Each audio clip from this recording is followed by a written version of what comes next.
Hello, I'm Eagle Gardens, Eagle Gardens 1 on Instagram. And this is fucking Talking Shit with Eagle, episode 436. I work you hole, the wormhole. Cheers. Hopefully you guys had a great weekend. I took a good weekend myself. Man, that audio sounds great. A little better, yes, a little better. No, where'd my music go? Oh shit. Oh, that sucks. There we go. Now, where's my YouTube at? It says I'm live, but do not see it. Cheers, who we got? Comfortably Numb, Australian Grown. Cheers, how you guys doing? Hey, Stone Temple Pilots in the background. You guys can hear it. Hole in one. Haha, Betty, how you doing? Dead Bloated, great tune. It's a great album. I don't know what just happened. So what you guys smoking on? Fixing to roll up one of these Mendo Loco Silas here, Jar Northern Grower 4466. Cheers. Nutty nut. Mendo Loco. Tuned in there for a half a second. Turn it backwards. Yeah, turn it backwards. It looks good like that. Aldridge 25 Chef Life. How you guys doing? For them nugs I just dropped while I was trying to show them off. Stu Moo, good morning. Great morning to you, my friend. Cheers, Southern BT Rower. Aldridge 25. Always like to see you. Keyboard over here. Keyboard is working tonight.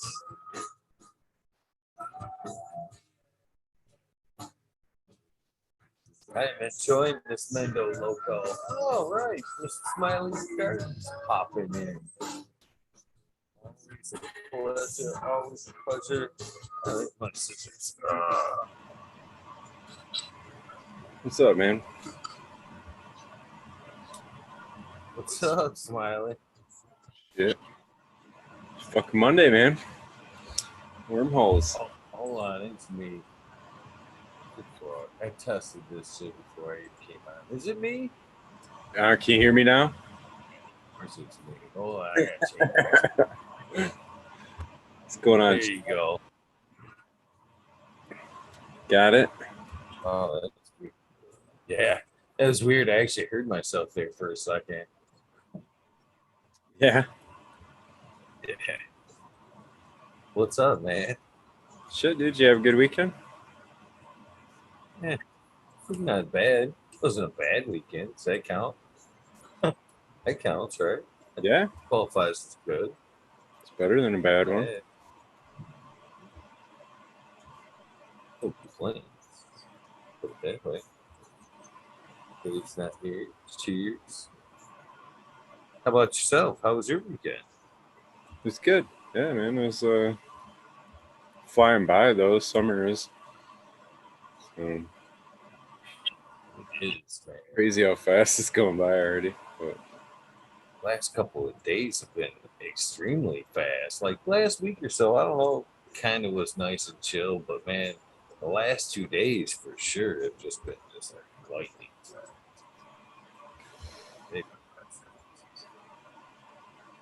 yeah, are you still working during the day then, or what? Somewhat here and there. I haven't been let's see here. I took the last week off from that shit. Take care of, home stuff. Had a load of, yard work that had to be done.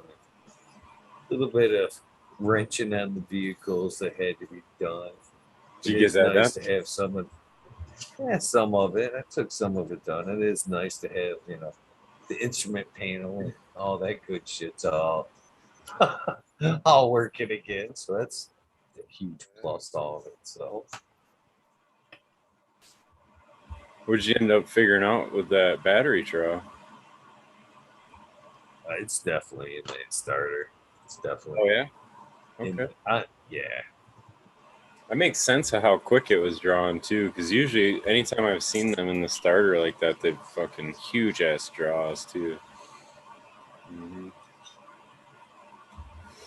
Cool, man. Well, one day, Oh, fucking that sucks. one day I actually got a jump from that. That thing was pulling. I mean, it sparked like everything in the car was running when I had to get a jump on it the one day. I was like, just whatever it is.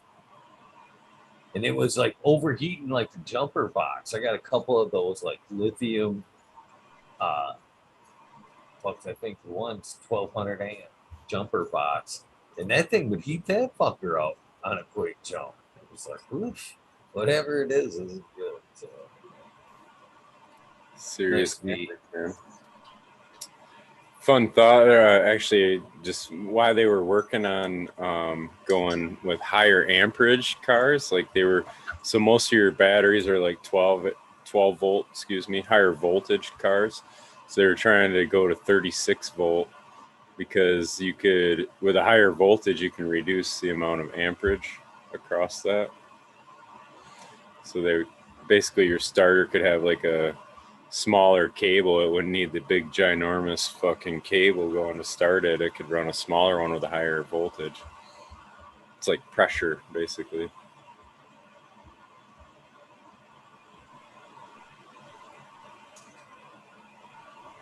I could see you want to make smaller wires. So man, especially with I looked at replacing that whole starter wire there, right from the battery all the way down to the starter. And I figured since it branched off, you know what I mean? It's so many, right, it goes from the battery, there's a junction box, and it jumps off, and then it goes down to the starter. And I was hoping to just replace all that. Of course, fuck no. Fuck no. That's 4 different parts. Looked that all up. They're like, yeah, that's 4 different parts. I'm like, yeah, I guess I'll take the one from the box down to the starter up and bring that back in for the length. Yeah, it gets complicated, man. They're fucking magic nowadays. Not that scratchy. Scratchy. Okay.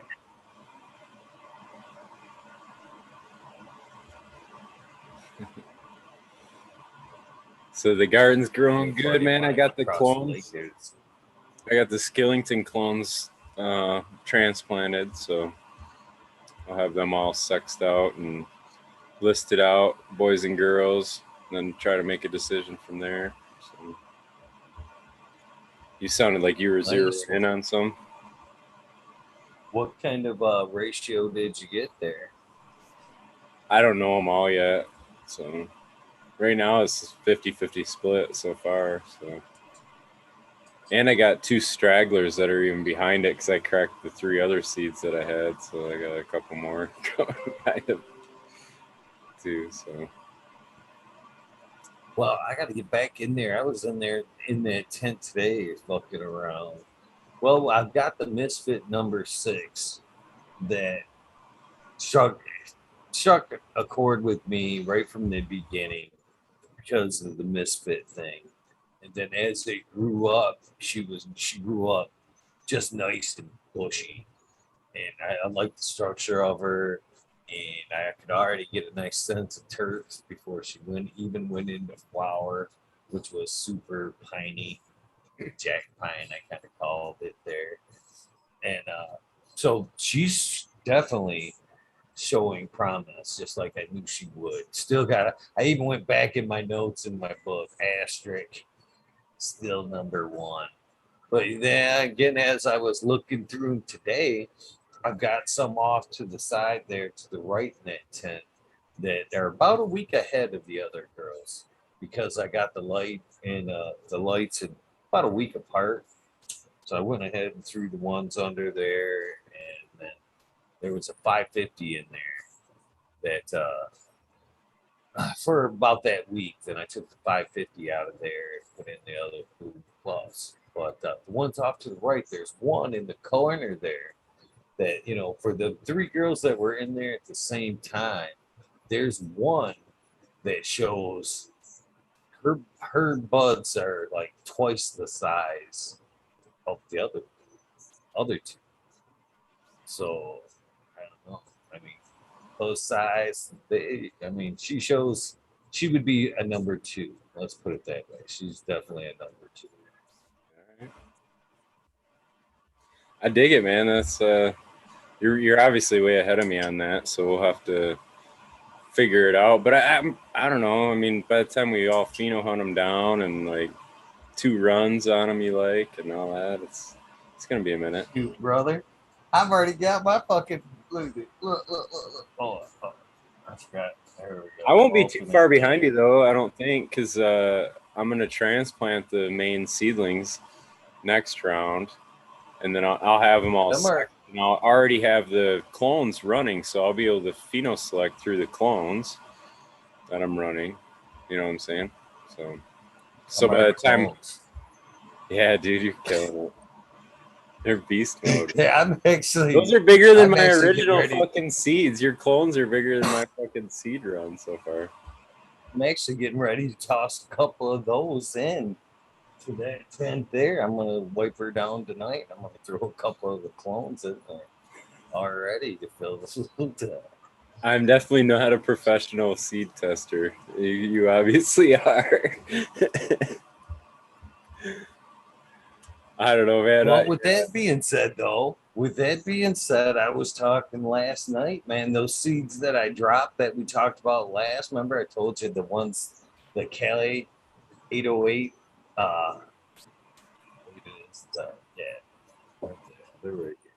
That I put in the cup there. Remember I told you they were looking pretty shitty. There was must have been some kind of bacteria or something on the seeds, and the water got all like icky. I actually dumped it out and put new water in there, and it kind of got murky, icky again. None of them germinated. None of them even popped. And then my Dairy Queen, only one of them bitches came up. The one that came up taproot first. I had to pull the fucking cube apart, flip it around, and kind of put the cube back on there. That one survived. The other four, nothing. Yeah, nothing. And I was thinking about it, and again, no excuses here, because obviously the ones in the cup didn't germinate either, but those were super old seeds. But Green 13 asked me if there was anything I did do different. And the only other thing I could think of that I did different was I used a different brand of cubes. I usually use the Root Ride cubes. And this round I don't even have to think, but I used like a knockoff version. Yeah. So I can't help but wonder if maybe the knockoff version had something to do with it. Or again, I don't want to put that on that, but it was definitely a bad germ. No, you kind of one I've had in a long. It definitely makes you wonder, though. I mean, you know what I mean. You have big changes like that. Like I think you're on the right path of figuring it out. Like what changed? What would you do different? So I don't know. Maybe it's worth the extra bucks. It seems like already.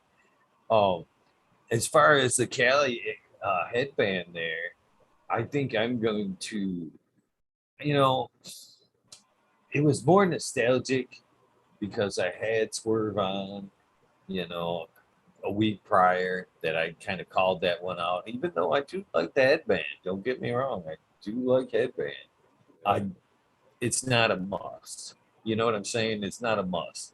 So what I think I'm going to do just for shits and giggles is give another small batch because I've got a nice pile of them. You know what I mean? I have some to waste. So I'm going to fucking give those a little wash and possibly soak those in some Clonex, a week's Clonex solution, just water to see if I get a better germ rate or any germ out of them. You know what I mean? Just plain any. Yeah. I always wondered about fulvic acid. I've never really tried that on like tough seeds. I that's not my specialty, man. I do struggle with tough seeds. Seems like the fresh ones do better. Well, going with what I got. You know what I mean? I don't have any fulvic acid on hand, and I'm not gonna go buy any just for. I've got plenty of fresh seeds. I've got plenty of seeds. So, and I don't use it necessarily as an input in my garden. So I'm not gonna run out and buy some. So that's what I was kind of thinking with the Clonex. Uh, it's here. It's here. So. Yeah. Sorry, I'm looking up this other thing too. They asked in chat, what about Bob asked about my soil test. So I was like doing two things at once there. Oh, no problem. But I forgot what his question was. I'll have to type it in again. But base saturation percentage of magnesium was 13.9% on the ones I was transplanting. So that's after a harvest. Calcium was 77.5%. Potassium was 3.65. Sodium 0.95. I could probably screen share this damn thing. Huh. Yeah. Let's see, where does that do that again?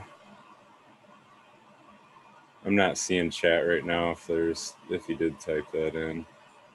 Who the fuck is screen share? Duh. And is it up? It's up. Look at that shit, like we know what we're doing or something. So I did 2 samples. The yellow row went to transplant and the pink row went to flower. So 20% organic matter in the one and 13 in the other.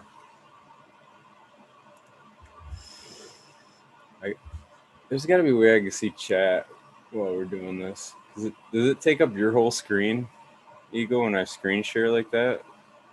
Yeah, but you should be able to minimize your zoom window. You know what I mean? Do like a half and half. That's what I do. I minimize my zoom so it takes up half the screen, and then I pop out my chat and I set it right next to my Zoom screen so I can stare at both. Well, you know what though? I think I'm sharing it. So like if I click over to chat, that's probably what it's sharing now, isn't it? It's the chat and all that. I think you got to go back and click that other window. You'd have to separate that. You know what I mean? You know how you drag a box out? You know what I mean? Out of your browser, drag that one box out, then highlight that. Yeah, this is saturated paste. I think you meant the Malik 3 maybe. This is the saturated paste, right? Oh, that was base saturation and exchangeable cations. I'll bring this other one up. I got too many boxes open, Eagle. Where am I at? I'm probably all looking crazy at the screen and shit. Yeah, I did more than I do on any day, man, with all this fucking shit I'm doing over here. All right, let me see. Here's the one he wants. Bring this back. I think what people don't realize is, man, there's 4 screens I'm staring at over here at any one time. Yeah. Why I'm all like,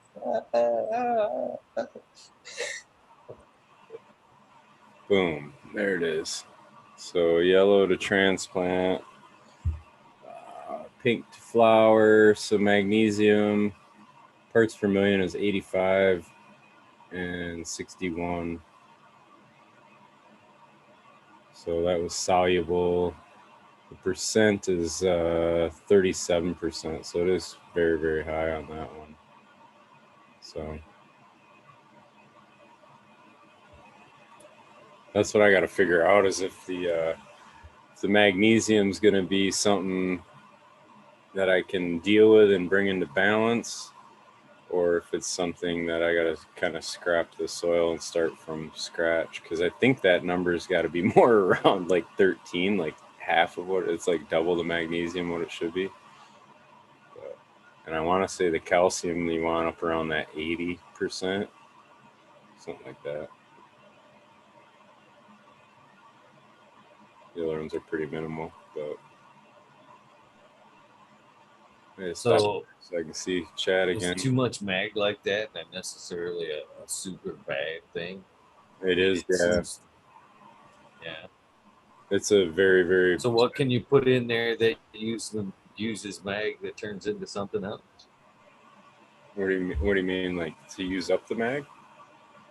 Yeah. Um, Is there an organism or a fungus that's in particular hungry for mag?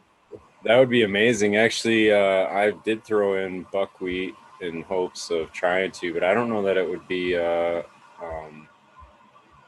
Yeah, so I don't know if it'll be effective and lowering that. So there's a couple schools of thought on it. Is that it's possibly coming through the water because it's well water, and we do see bicarbonates in their building or something. So it could be that. It could be I did some moron shit and fucking added too much earlier before I was, you know what I'm saying? Before I was soil testing. So I had already added it in and now it's fucking there. But yeah, so a couple options there. But at a certain point, so what magnesium, this is probably not 100% description, but it's my kind of understanding of it is that magnesium will inhibit the uptake and ability of calcium and potassium to do their functions. So magnesium's needed, but in an abundance in the soil and available form, it tends to fuck with some of the other cations. So potassium's the big one that I know it kind of bullies around. So it's like the term bullies around is basically so calcium is like Ca+2 on the thing. So and I believe potassium is like +1. So it has like half the ability to the strength of bond with the clay particle. And I believe magnesium is a +2 as well. So when it's trying to fight for space on the cation exchange capacity of the soil, this is my understanding of it is the potassium will get bopped out of those little parking spots first by the magnesium, and that causes a problem in flowering for yield and for quality. So because potassium helps regulate the water flow of yeah water into the cell and into the bud. So it affects transport of calcium and all that because of the potassium. And the potassium got fucked up because of the magnesium. So. I was looking at that soil report and I was thinking this is where when organics is no fun. It gets too serious at that point, I guess. I mean, that's like game on, like Yeah. input. But see, it's all in the level of performance you're looking for too, though, Eagle. Like, you know what I mean? I guarantee you the hydro guys at a commercial level are fucking game on like that. You know, look at what Brandon Rust is doing too, you know. I mean, he's sap testing, he's soil testing, he's fucking tissue testing, but it's I don't think that's abnormal, I guess. I don't know. I mean, maybe it is abnormal, but I would imagine even guys doing hydro are fucking looking at that shit too. Because when you're really trying to zero in on perfection, you know what I'm saying? Like you're looking at all those details. So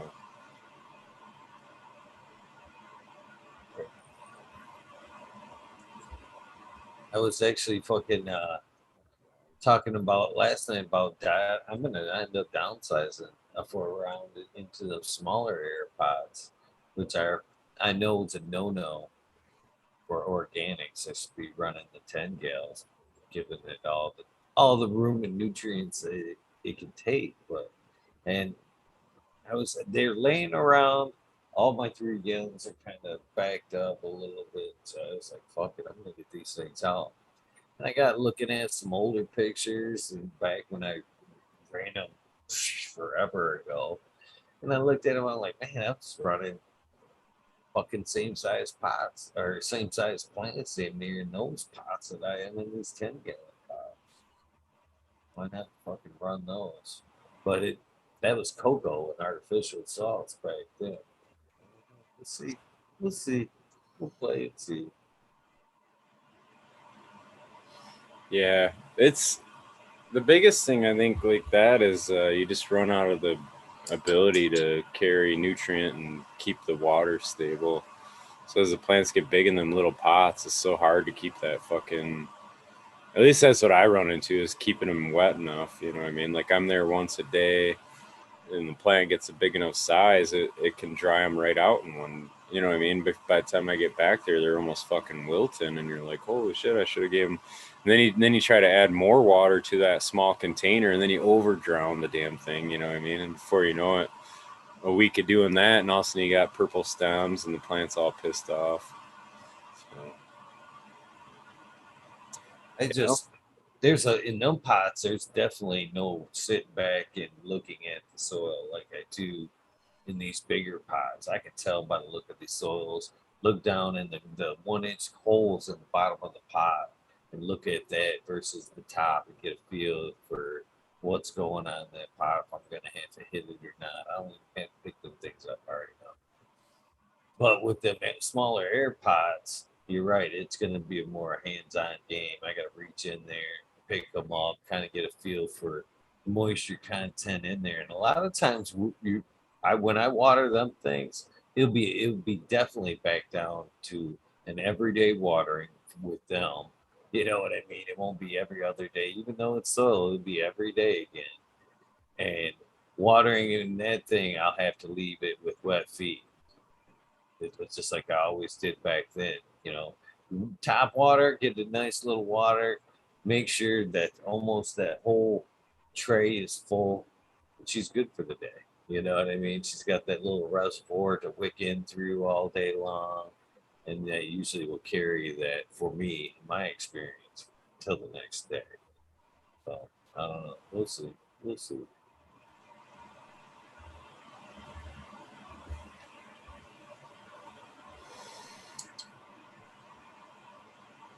gonna be sub-irrigating. Them pots would be awesome for a flood and drain system. I've said that for a long time. I've never ran them in a flood and drain, but or even like a drain to waste, or if you could just put a dripper on them and let them drain and fucking whatever. They're amazing pots, I think, for that type of setup. I've never ran it like that. Yeah. The one that always kind of intrigues me is the aquaponics. I think that'd be fun on a flood and drain kind of setup. I'm not exactly sure. I know there's a bunch of different ways to do them, but I always thought that'd be kind of cool. Have the tank and then do a flood and drain like a table, like you would hydro or whatever, and just fucking flood that bitch so many times a day. Cheers, Green 13. What's up, Green 13? What's up, boys? You all right? Yeah, man.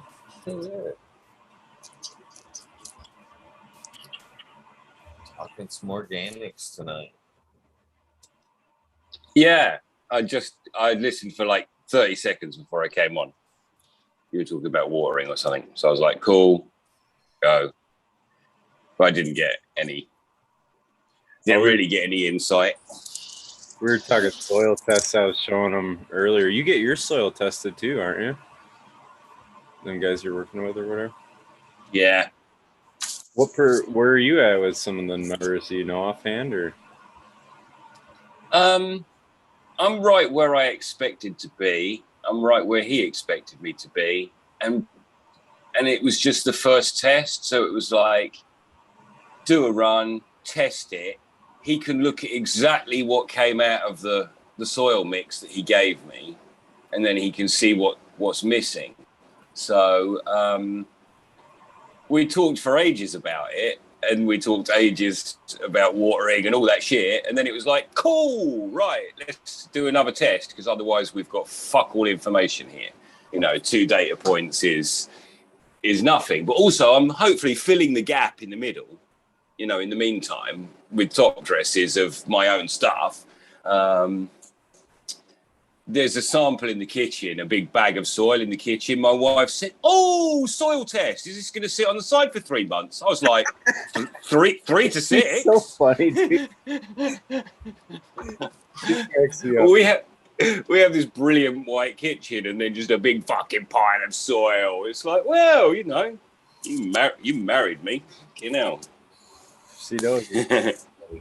Yeah, the brilliant white kitchen's my fucking idea as well. As you can tell, I quite like brilliant white.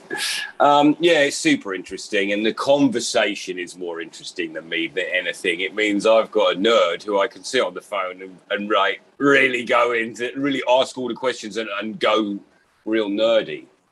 Yeah. But he was saying to me, if he got a pile of soil that was a huge pile, tractors and tractors of soil piled up, he could then take a tiny bottle of spray and spray that whole pile, and it would put back all those things that are missing that aren't organic. Your bits and bobs that you'd have to put back with salts that go missing. They go after the first run and then they're gone.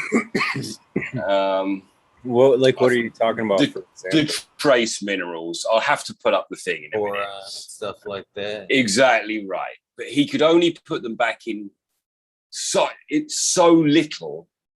And he's like, then it would be in the soil for like 3 or 4 runs. But he's like, it wouldn't be organic. But it's so little on such a large scale.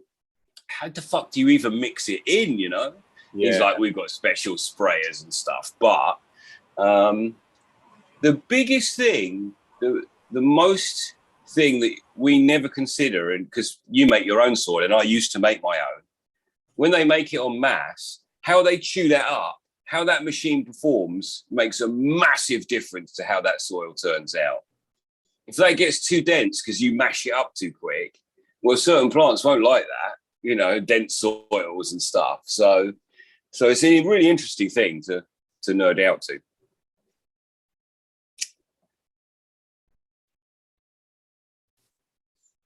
That's kind of what I'm looking to see is like the change now, because these are like the second rounds of testing. So like I've seen them, at transplant, I've seen them go into flower, and now I'm seeing them back at transplant again. So it's kind of like I can look back and flip through some of these now and be like, all right, this is where it was. That was kind of my plan. I haven't got to yet, is I want to dig through to find that yellow and pink row or whatever it was. The colors from this time, I want to look back and see the last tests I've had with those. And I want to try to gauge if that magnesium number is raising or lowering. I'm pretty sure it's staying pretty close to the same, which is a good thing because I don't want to have to treat my water. That's going to fuck me up hardcore to try to. Just because it's coming from the well, I got it going through a tall boy, so it's all pressurized from the well pump there.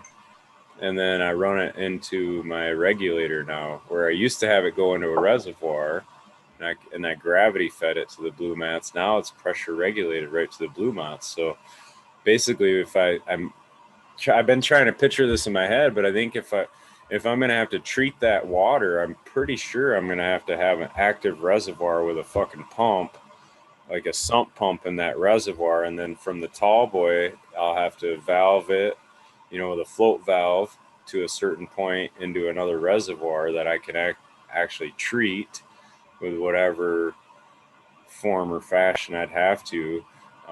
One of the ideas that Scott from Crescent Soil gave me was like, you would, if there's a high level of magnesium in the water test, then what you would have to do, because that's a hard one to remove from the water, he's like, you can add potassium and calcium in such a way that it balances that. And that way, when you're in solution, putting that onto the soil, it's actually going into the soil in a balanced form versus having magnesium way the fuck out of whack. And he's like, you are kind of giving it a nutrient solution, but instead of trying to remove the shit that's in the water, you're trying to balance it so that it remains balanced as it goes into the soil. And it makes sense what he's saying. But And by being balanced, I am. Yeah, by being balanced, is it then more available because it's in balance? yes, yeah. Right. So it's not as much. So those are. So I'm just curious, how come you just don't like kind of like what I do? You know what I mean? Out throughout the pressure line where it goes to feed the lines, how come you just don't install like a filter there, like I do, like an R, something that would, 3 to 6 month filter where, you just mark it on your calendar, high output, but you're catching the mineral content. You know what I mean? It sounds like you've already caught a lot of the bad shit. Maybe one more filter and, no, don't change the water. Don't make a big reservoir. Just add another high output filter. Yeah, I mean, it possibly. I guess I feel like that tall boy is doing the same thing that RV filter would be doing, because it runs it through 2 stages. You know what I'm saying? And I got the one that does the volume for it, so I don't know. To my understanding, to remove that makes the water hard. It's like a hard water at a certain parts per million of the either calcium or magnesium. And then to remove that is like you can run RO filter, obviously, but it kills your RO filters in your membrane trying to pull all that metal out. So then the recommendation is to do a water softener, and then basically, and just a very basic understanding, it exchanges that sodium ion into the hard water, and it replaces that to make it whatever. It takes out the mineral content and replaces it with that sodium, and then the sodium is easier for the RO filters to remove it. So like filtering it is like a multi-stage shit is my understanding of it. So yeah, so that's where the idea of, instead of trying to filter it out, if there's not extreme levels of bad shit after your water test, you can actually calculate how to bring everything into a balanced solution kind of thing.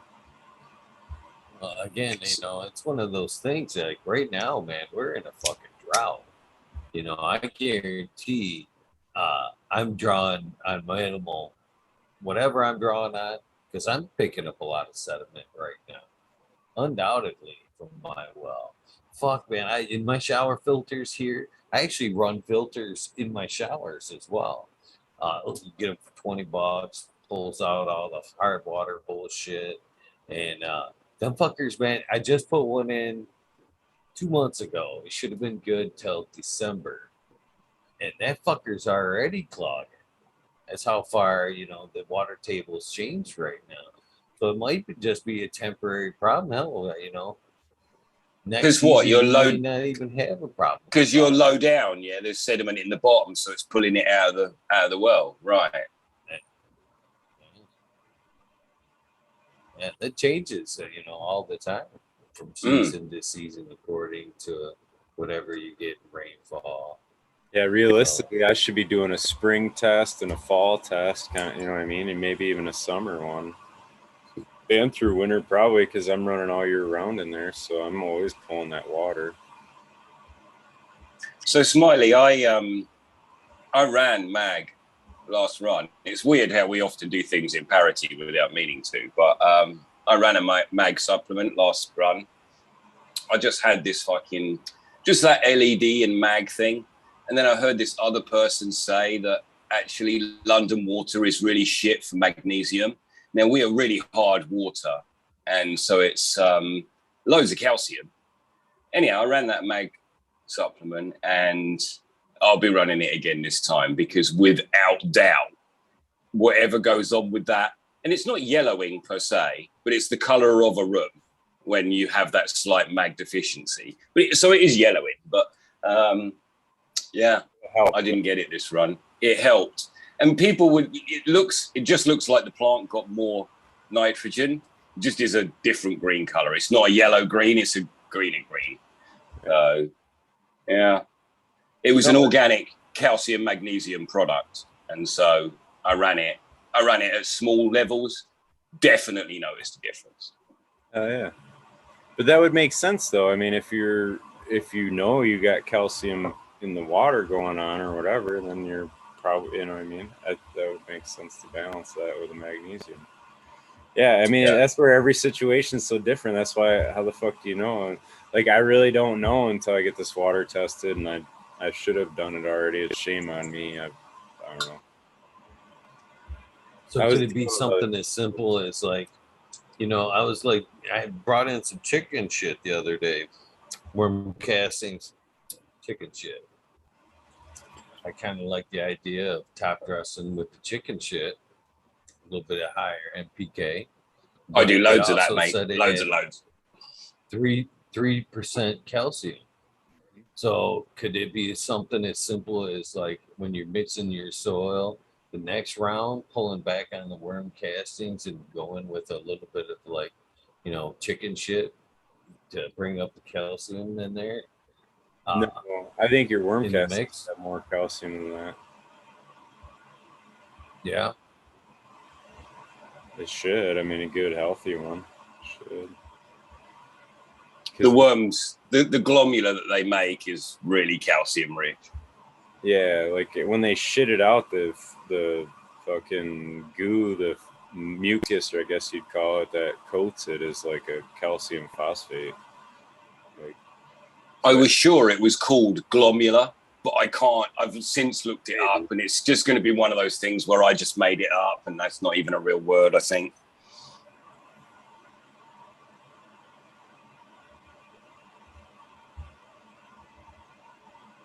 Yeah. Closest thing I run to platinum is the platinum cake, and that's a cut I got from my from ABC, Ned Denver in chat there. I didn't understand the question. Yeah, it's not even going to work. What's that? It's my soil test, but my name is written at the top, and I just can't be fucked to do this and get it wrong again. I'll send you the soil test. But I think you've seen it, and I think you said, that looks just like mine. I think they just ate in a very similar way. The same things were in red that what you said were in red for you, I think. But it's like Eagle said to me, it's the next one that's going to be interesting, because it'll be interesting to see if a different cultivar ate different shit, or even if I got that back to level, or what the fuck went on. Because obviously I re-amended. So what happens is I do the test, I dig out the soil, and then I re-amend straight away and send him it. So I'm always one amendment behind anyway on the guess. So be interesting. So why do you do it that way? Why wouldn't you send him the test and then amend it after? Time. Just time. Okay. Yeah. I can't have the bed sit there and wait. It will go to him, then it will go to a lab, then he'll do some business and life will carry on. Some joints will get smoked. Oh, that soil test. Didn't I send you that? You know, them ones. So, yeah. Mine's like a 2-week process with I mean, it depends on when I send it in, I guess, during the week, but it's a 10 to 14 day kind of thing from Soil Doctor or whatever. By the time the results get, so it's like 5 to 7 days, and then he gets like 3 days kind of thing. So yeah, within 10 days you'll have them. But so I just pull them 2 weeks ahead of when. So I'm actually pulling the sample of the transplant while they're still flowering. I didn't harvest yet. That's so interesting. It's what he asked me to do. And I was like, I don't want to dig in there with the roots, thanks. And he's like, cool, whenever then. But it's like, cool, it'll probably be a month after, not 2 weeks before. But yeah. I don't know, man. What harm do you think you're doing by punching a 1-inch hole down and through the, even if you are taking out roots, which you obviously are gonna, but you know what I mean? 6-inch deep, 1-inch core, pull that right out. Roots and all. I don't think you're hurt. Have you got a core sampler? Fucking hell, Smiley. No, I'm just digging in there with a spade, man. So it's not 1 inch. All right, yeah. But you know what I'm saying, though. Like I do. You know, I'm precious. They're my girls. What the fuck? It's a little bit of root pruning. It ain't no big deal. That's what I'm saying, man. When I stake, I don't stake until I need them. You know what I mean? I don't stake early. let the roots grow in around them. I stick them fuckers in there when I need them, and I do it like a Bruce Lee too. I can feel it. I can feel me going through shit. You know what I mean? And that's the way I feel. I'm like, I'm just root pruning. You know what I mean? It's not like I'm fucking in there and it's like a fucking murder scene or something. I'm in there just quick, you know. Yeah, this shit's fine.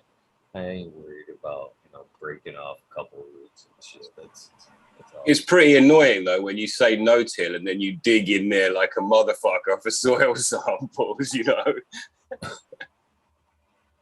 That's pretty tilled. Things.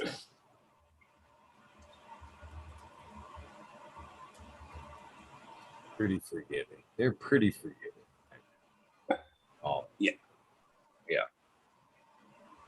He obviously wasn't concerned about it. So, Smiley, how many runs amazing. do you go through before you're testing that soil? Is it like every run and that's veg and flower in that same pot? Yep. I'm doing 2 tests every run.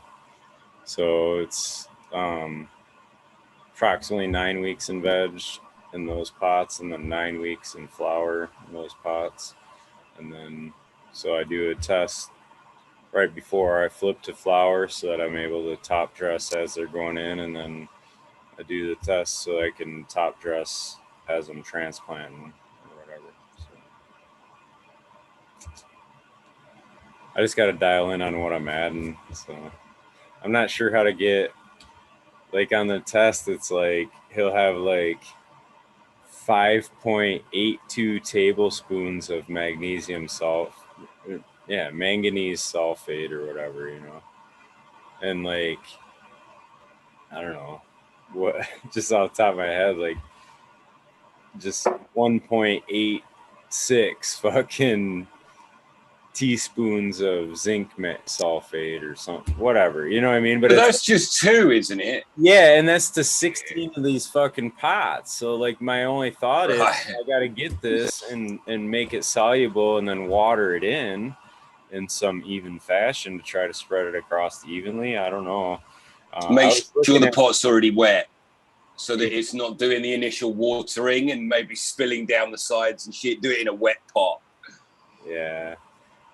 And so my thought was I looked at advancing eco-agriculture because they have soluble forms of those specific in their rebound line and some of their other lines. So I can actually get, you know, manganese sulfate and whatever it's in their rebound manganese or whatever. So I can get that as a liquid, add it in. I can do the same with the zinc. They have a zinc one. So I'm not sure, but then I gotta figure the calculation between the liquid additive to the dry amendment that you know what I mean. How much is it? Is it expensive?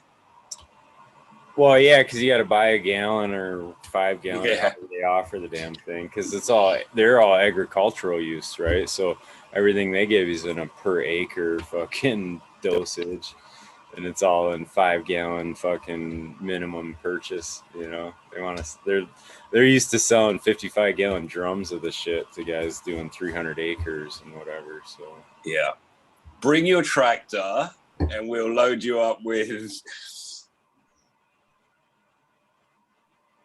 I don't know, 202.5 gallons per yard. I'm not sure. I guess that's a pot size. I don't know. I don't know that the pot sizes correlate to a specific gallon volume like that. So like a number 15 in my experience has been from Smart Pot has been about 2 cubic feet, excuse me. And yeah, I don't know. It's not. I don't know. It's like 15 shovelfuls or some shit is what that number's, but it's not necessarily 15 gallons. Everybody always says gallons, like, oh, I got a 1 gallon pot or a 3 gallon, but there's like really no correlation that I know of. I mean, I've heard that, and then you see it between brands too. You can buy different branded pots, and they hold different volumes of soil, and it's a number 1 from both of them or whatever. You know, it's like. So some of that shit's hard to say. Oh, I got a yard of soil and it's 210, you know, it's 20 or 10-gallon pots. Why don't you just call them gallons? Fuck that number. Yeah. It's hard to say. Because I got number 15 pots from Smart Pot, and then I got some from Sunleaf, because when I did the next round, they were out of the Smart Pot ones, but they had these Sunleaf ones. The Sunleaf ones I actually like a little better. They're shorter and wider, but they got nice handles on them and shit, and they seem to work a lot better. The plants like them better too, but the Smart Pot ones were a little bit smaller in diameter and taller than the other ones. So yeah. Anyway, the Smart Pot or the Smart Sunleaf one seemed to hold more soil. Is what the point was, I guess. So what is the do you know the advantage of like the Smart Pot? Like, say the Smart Pots I'm using, like that 3.5 that I've got, they tell me that's supposed to be the equivalent of airspace and root mass as a 7. Do you know like what the air pots or the Smart Pots? Do they even have one? Is there such a thing? Yeah, man, I don't know. So like when I switched to using the Easy Swap pots, their number 1 was like a number 2 in the Smart Pots. So it's just really hard to say. It's how they put them together and what they labeled them. He's sponsored by them. Kind of gets confusing. No, I'm not. You want my discount code though? Oh, okay, yeah. Smiley 10. Yeah, something. No, I should work a deal. Dang. No, I just like them, man. It's a great product. They do a great job. They're here in Michigan. They're cool guys, so I'm down with it. I'm just being a smart ass. Yeah, no, honestly though, I mean they function so well that I probably would have got them from anybody else too. So that's honest to God truth. They flat out function well, and they're very, very well designed. So. It's a brilliant idea. I'm in solo cups because I can't. Dude, they throw the solo cups away. Dude, I will say that to anybody. They sell a 6-pack of them, or you can buy them individually or whatever. But they're I think it's their number 1, or they might have a half size. There's one of them that's like similar size to a solo cup, and you do a side by side, it'll blow your mind, man. They fucking grow way better in them things for real. I believe it. The trouble I've got is I can't get them, and if I use, they just don't sell them here. They'll ship them to you. You just got to pay the shipping. Yeah, and then the tax. They don't make it very easy for us tax-wise at the moment, even though we've got a special relationship. So I don't even think Biden likes us. But off topic, I would like them because they do perform better. But I hate transplanting out of small air pots, because it just not air pots, cloth pots, because it just fucking wrecks the roots because it's all such a small thing. Well, it's funny that you mentioned this. So the whole premise behind these easy swaps is that they unbutton on your side and it unfolds, and then you can scoop it out from underneath. It alleviates that problem totally. What you're talking about, though, even in the big ones and all that, it's fucking slick, man. You can get right in there, get your hands in it, and boom, drop it in. Yeah, see, like Eagle's saying, like he's showing, that's so fucking valuable than to try to have to fight them things out and spilling dirt all over you and wrestling on whatever size fucking plant you're trying to transplant, I've considered them as well, Eagle, because I can get them, and they're fucking beautiful as well because they stack really nicely together. Yeah, man. So you could have whole shelves. These things are fucking at least 12 years old, 12 to 15 they're years old. Arsehole to water, man. You're not going to get that out of any fabric pot. I tell you that. That's true. Yeah. Or actually any pot, Eagle, any pot. Right. Because even like a normal, just regular pot would have died by now. That is impressive. But how many of them years did they sit on the shelf, though, to be fair? To be fair, they have been on the shelf for probably 9 years. Yeah.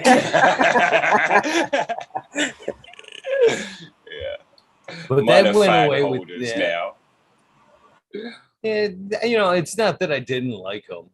Nothing by that. They did well. It's just, I don't know. To be honest with you, completely honest with you, what did those pots in was the transplant method that I was learning from fucking tight at that time, which was the method that a lot of people use right now, and that's putting an old pot in the pot, fucking filling in around it, filling the Right. hole with Mycos, taking the one Yeah. out and dunking it right in the fucking hole. That's what I was like. I can't do that with my pots. You know what I mean? Because it's ear pot to ear pot. Them fucking waffle motherfuckers don't fit in like cups. Shunk. I was like, I want to do that tech. I swear, I want to do that tech. So I went back to nursery pots, kind of just for that fucking reason right there. But For that and it little worked. tent, It was a that nice one cup pot. day in 3 months or whatever. Did save a lot of time though in transplanting. It does. It does. You can go and fill up a lot of pots, go back through, get your 1 gallons, flashunk, flashunk, flashunk. The nice thing is you can do it so slapdash, can't you? Once that cup's in there and is filled up with soil because you've been so slapdash, you just keep moving it and just piling shit in there. So yeah. And also it's like you say, the Myco, you can sprinkle it, put in a pre. And I kind of am still a fan of that. Even I kind of slide back into the dirt and organics. I kind of honestly thought I would have to go the route that Smiley runs, and that's running all the way through. That was my argument from I don't have the fucking space to start these girls off in 10-gallon pots and let them veg, let them flower. I don't have the space for that. They've got to be pop, pop, pop, pop, pop. And I'm finding that I'm not finding the drag of up potting versus letting her go in that pot full term. I'm kind of thinking it's almost beneficial for the same reason that we're talking about. Every time that I take her from that solo cup to the 1 gallon, it's a smack on them roots. You know what I mean? A little rough up, and fucking Mycos, boom. She's happy. She's exploding again. And then again, when it's time and she needs more food, pull her right back out. It's another kind of rough up, smack them roots with fucking Mycos, boom. And that happens It's times, proved. It's proved there's performance in what you're saying. Rather than just sticking it in one big pot and leaving it, it's been proved without doubt that by up potting and up potting, you get much more performance. I'm not seeing the lag, that's for sure, in the organics that I thought it was that. So far, so good. Sliding back into things, taking it a little more serious as I used to. We'll see how it goes. It's nice that you're all roughed up. Sticky arm hairs, and I put the sweatshirt on, and it fucking stuck all of my arm hairs. I actually hate that feeling. I hate that feeling when it's on you, man. Yeah, you put your arms down anywhere, and it's like, yeah, you pull your arms up, but it's unavoidable. It's a good thing though, man, because it's like, I don't know. I was getting in there a little later than I should have been. They were like day 35, so it's a good thing they're frosty like that. I left this room real long, lots of fucking leaves on it. I just wanted to create a lot of humidity in there. And it's left me doing late ones. It's day 45 plucking stuff. But yeah, I'm not going to do that shit again. It's just not the way to go, really, because it's just like you say, it's too fucking late. Don't want to disturb that, really. There is really good timing on those, and I should be taking better notes on when that is. But it's like there's certain times when you do it, and you're like, I fucking nailed the timing right on that one, like. And I should be like cultivar wise is what I'm getting at. You know what I mean? Like all of a sudden he did it day 28, and like 3 cultivars were fucking like hell yeah. some of the other ones were like, not so much, So it's like some of them notes I got to get better at keeping. Like, oh, these ones really liked it on this day, and these ones liked it a little later or something. Yeah, but then you are nailing yourself down, brother. You're like, oh, day in the sun today. Oh, no, it's that day I got to do that thing. And every day becomes one of them. Yeah, but and then you don't get your tan on, and it's all like performance-wise too, though. And the hard part is I'm running a lot of different cuts too, So I really. Do you know how many you got running at the moment? It is a bunch. Don't offhand. Is that bad? Right? Yeah. No, it's not bad, but it's a lot, isn't it? When you go through and you're like, I don't know what's in this row. I think it's Sky Gyro, and I know it's like, in that 18 to like 23 range. Ooh, fucking hell! Yeah. I got too many though. I got to cut some back. But yeah, I have this like habit of like, I don't know, popping seeds, I guess. Yeah, but they don't all have to make it into a row, dude. You can have one square that has like 7 or 8 of them in to have a look. Okay, I've popped a seed. Let me do fucking 7 yards, 20 yards of this or whatever. No, I mean, typically the cycle is that, the seed gets popped, and then I take the clone, the initial clone that I take off that, is the clone that I'll root out and sex. I'll put it into 12-12, and I'll let it run if it's a girl. So that's my first little look at them, I guess, and that, rooted out clone. It's usually 1/4 ounce, maybe 1/2 ounce, whatever. It's not a big amount I harvest from them. And then, but it gets you a look at it. You do get to see, which ones. And some flavor. And you get to see what the boys do without really flipping so I can take a cut of the males, right? And I can still have a male that's not sexed yet. And I can have a cut of that. And I can take a cut of the girls and they're not sexed yet. So they don't have that hormone still. And that's kind of the thought behind it, I guess. So, and then I'll separate them, take cuts of them. And then the initial flower run is that first cut. And then the second flower run is the second run of it. But usually, lately, I've been having a third run go through anyway because I've already pulled clones by the time that second one went in. So unless it's real shit and I'm just like, fuck this plant, and I cut down all the clones and like, you ain't running again, they'll usually have a third one trickle through just because of how it's set up. But by the time the third one's done, I'm usually cutting them out and I'm down to 1 and all that. I tried to You're a busy boy. 4 clones. That way I can run a quad, a 4x4 of that in particular strain. The first time it's 1. Hopefully the next time, if all the clones go through, will be a quad of that. If you want to run a 4x4, don't you need 9? I only run 4. I know. I'm trying to get it down to 2 quads, man. 2. I get the way you've been running them. Fuck yeah, man. They've been growing like weeds over there. Honest truth, if I had more of them, I'd like to run 1. That really was what I'd like. The more I run plants for long life, the more I think that's really where you get top quality, big plants. The only way I can see, honestly, Green 13 doing the 1, and honestly, I'd like to see that myself. But it's a hobby thing, man. Doing that DWC, man. Once you kind of achieve that to like a 5-gallon DWC bucket, I think you can go 1 per light at that point.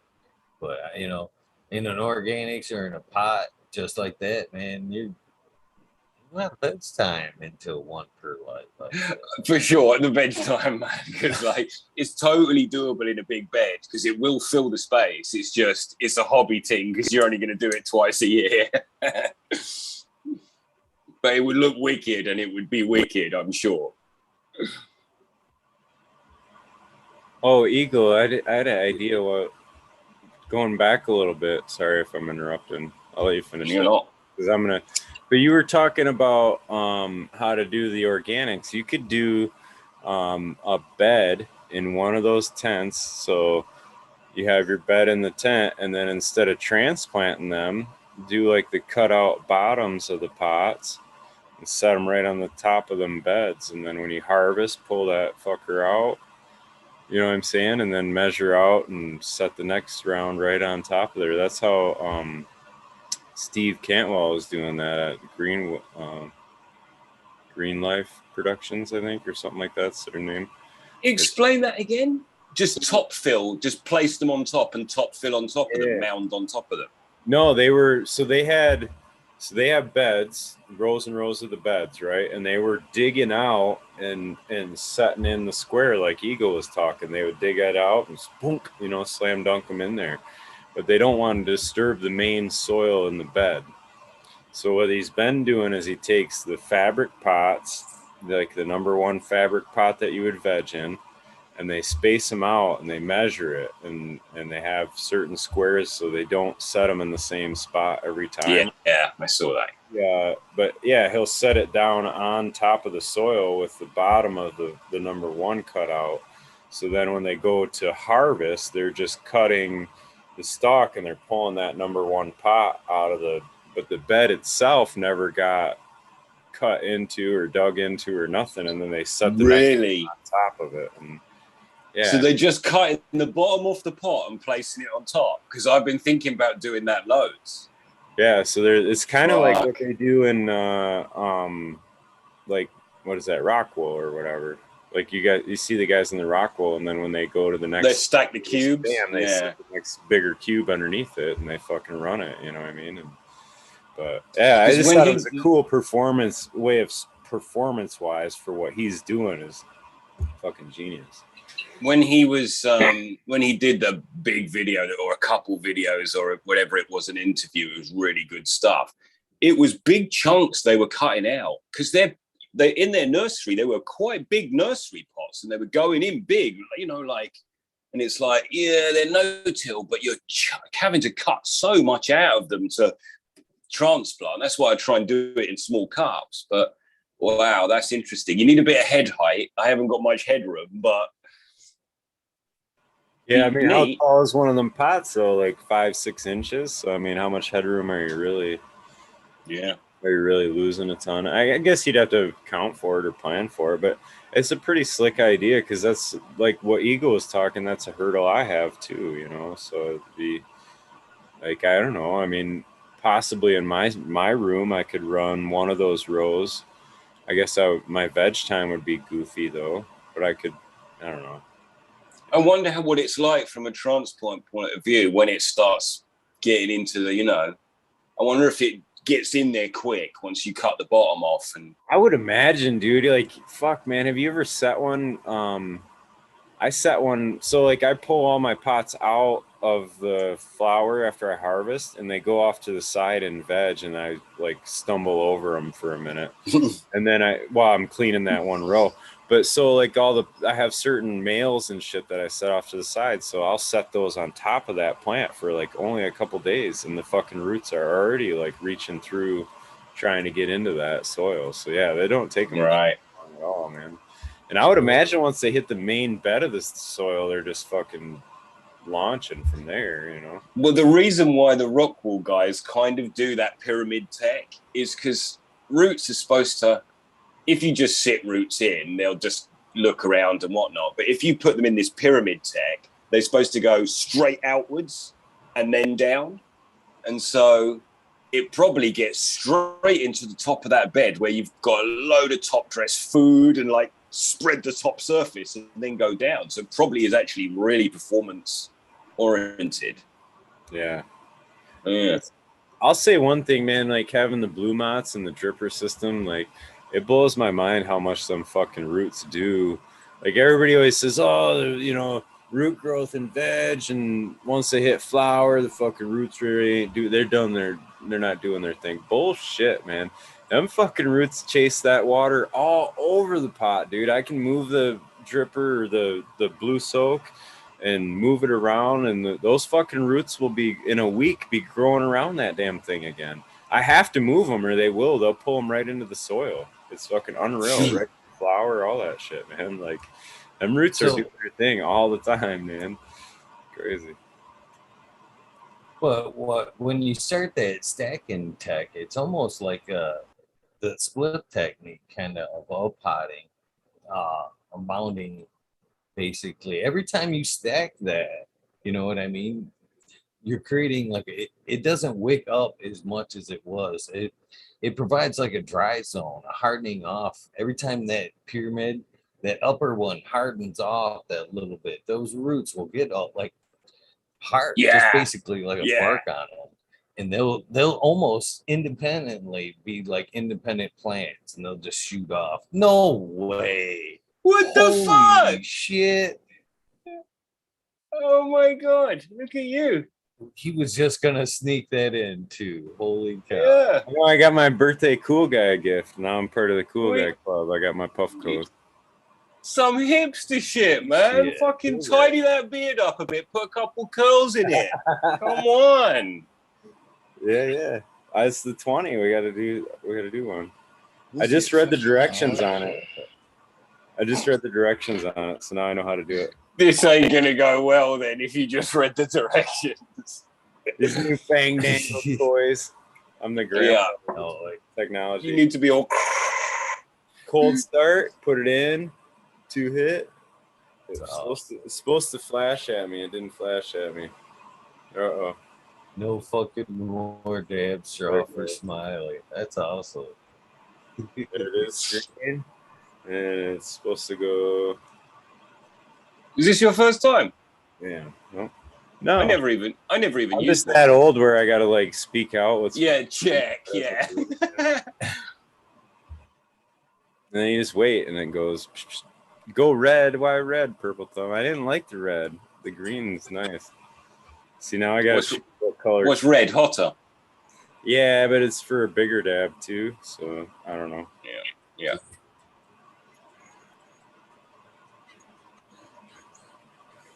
So yeah.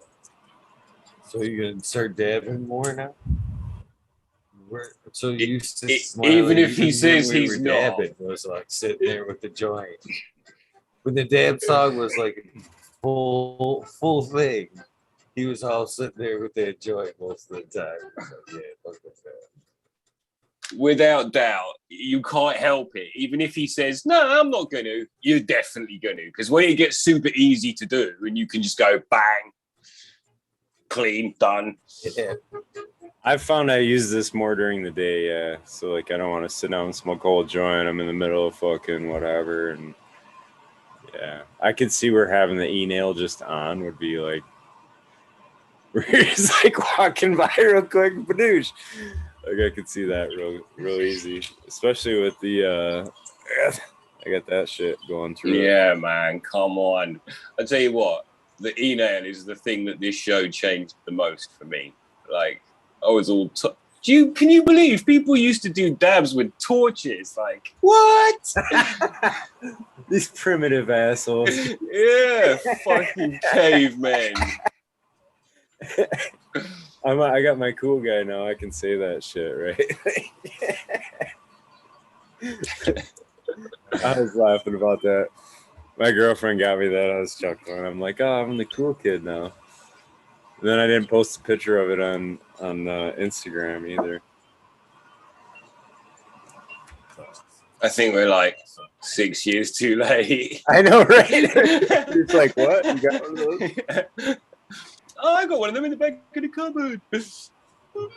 So, I found out a couple days later, you share fucking the same day as Budhaboy. You and Budhaboy share the same birthday. No shit. Happy 6. birthday, Budhaboy. Fuck yeah. I knew I liked that guy.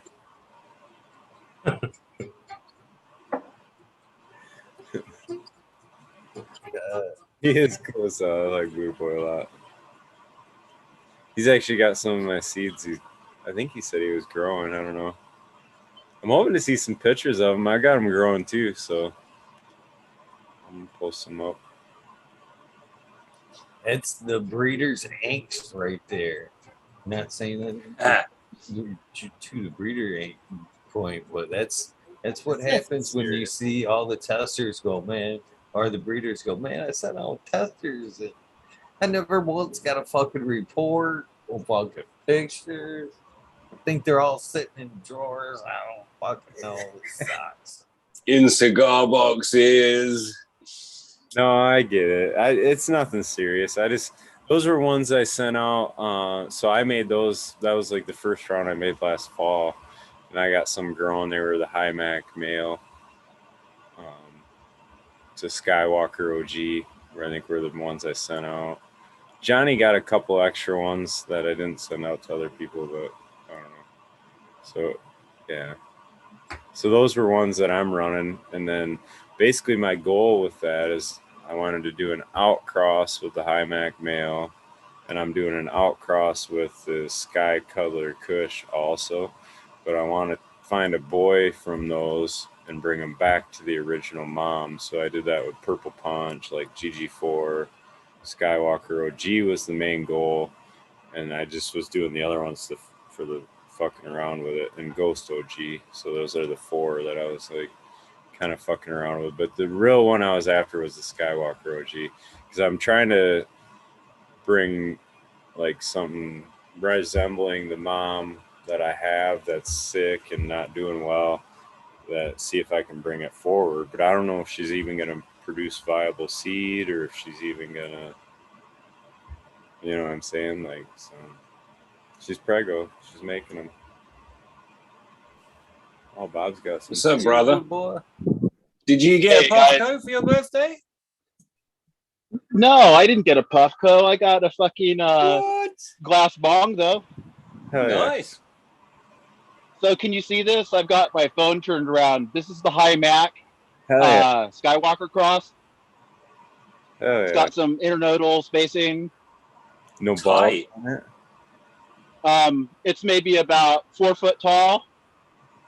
This is Dow's blueberry cheesequake. I kind of overfed them a little bit, so they bounced back, but that's what the yellow is from. They're doing just fine. Let me see. This over here is a True Colors, which is an Afghani Granddaddy Perp cross. And then these are some just came in from outside. This is the Malasada 808, which Smiley gave me. It's a Girl Scout cookies, Crippy, etc., etc. And I'm sorry, I can't quite see you guys or anything, so I'm just talking. This Oh, one you're here good, is a sour strawberries, and this here is a Black Lights 88. This is one that Elka made. Elka's a breeder on the internet, one of our friends. Yeah. This is another Black Lights 88 as well. So anyway, there you have it. Nice.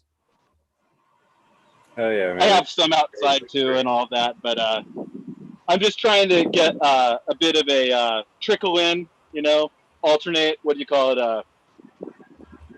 When you alternate them in, it's been a while. Oh, perpetual.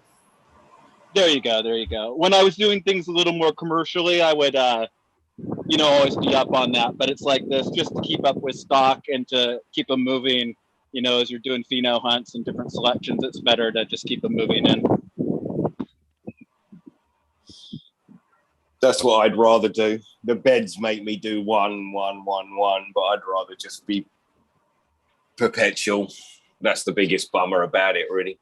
It'd be much easier for me to have something always drying, always curing, always in veg, always, you know, that'd be nicer. Yeah, you know, I've never monocropped. And, you know, when you've seen all those great rooms with, you know, the sea of green and all of that with the one, you know, selection, it always looks real attractive, but it doesn't really meet my lifestyle. I'm in it for the mystery and the, you know, the variety, I suppose, right? Yeah. I'll show you something here. This is my tech. It would be the light. It's Adjust the Wings. Anybody know the Adjust the Wing? I really like them still to this day, and I guess that they use them for. They have double-ended, and they also have ceramic metal halides. So I may get some of those in the future. Every time there's a raid, all you see is Adjust the Wings. Right. I'm so old school. I just like them, you know. I like the way they just fit my lifestyle, and maybe I learned to grow with them, you know. And they're kind of subtle, you know. You can scrunch them up or spread them out or put them down low or put the super spreader on them if you're into that kind of thing. I'm just catching up with the CMH, so I'm not really even up at all with the LED, although I do have an old LED hanging right here, which I used for one cycle when I was doing some God bed, but I did not like those.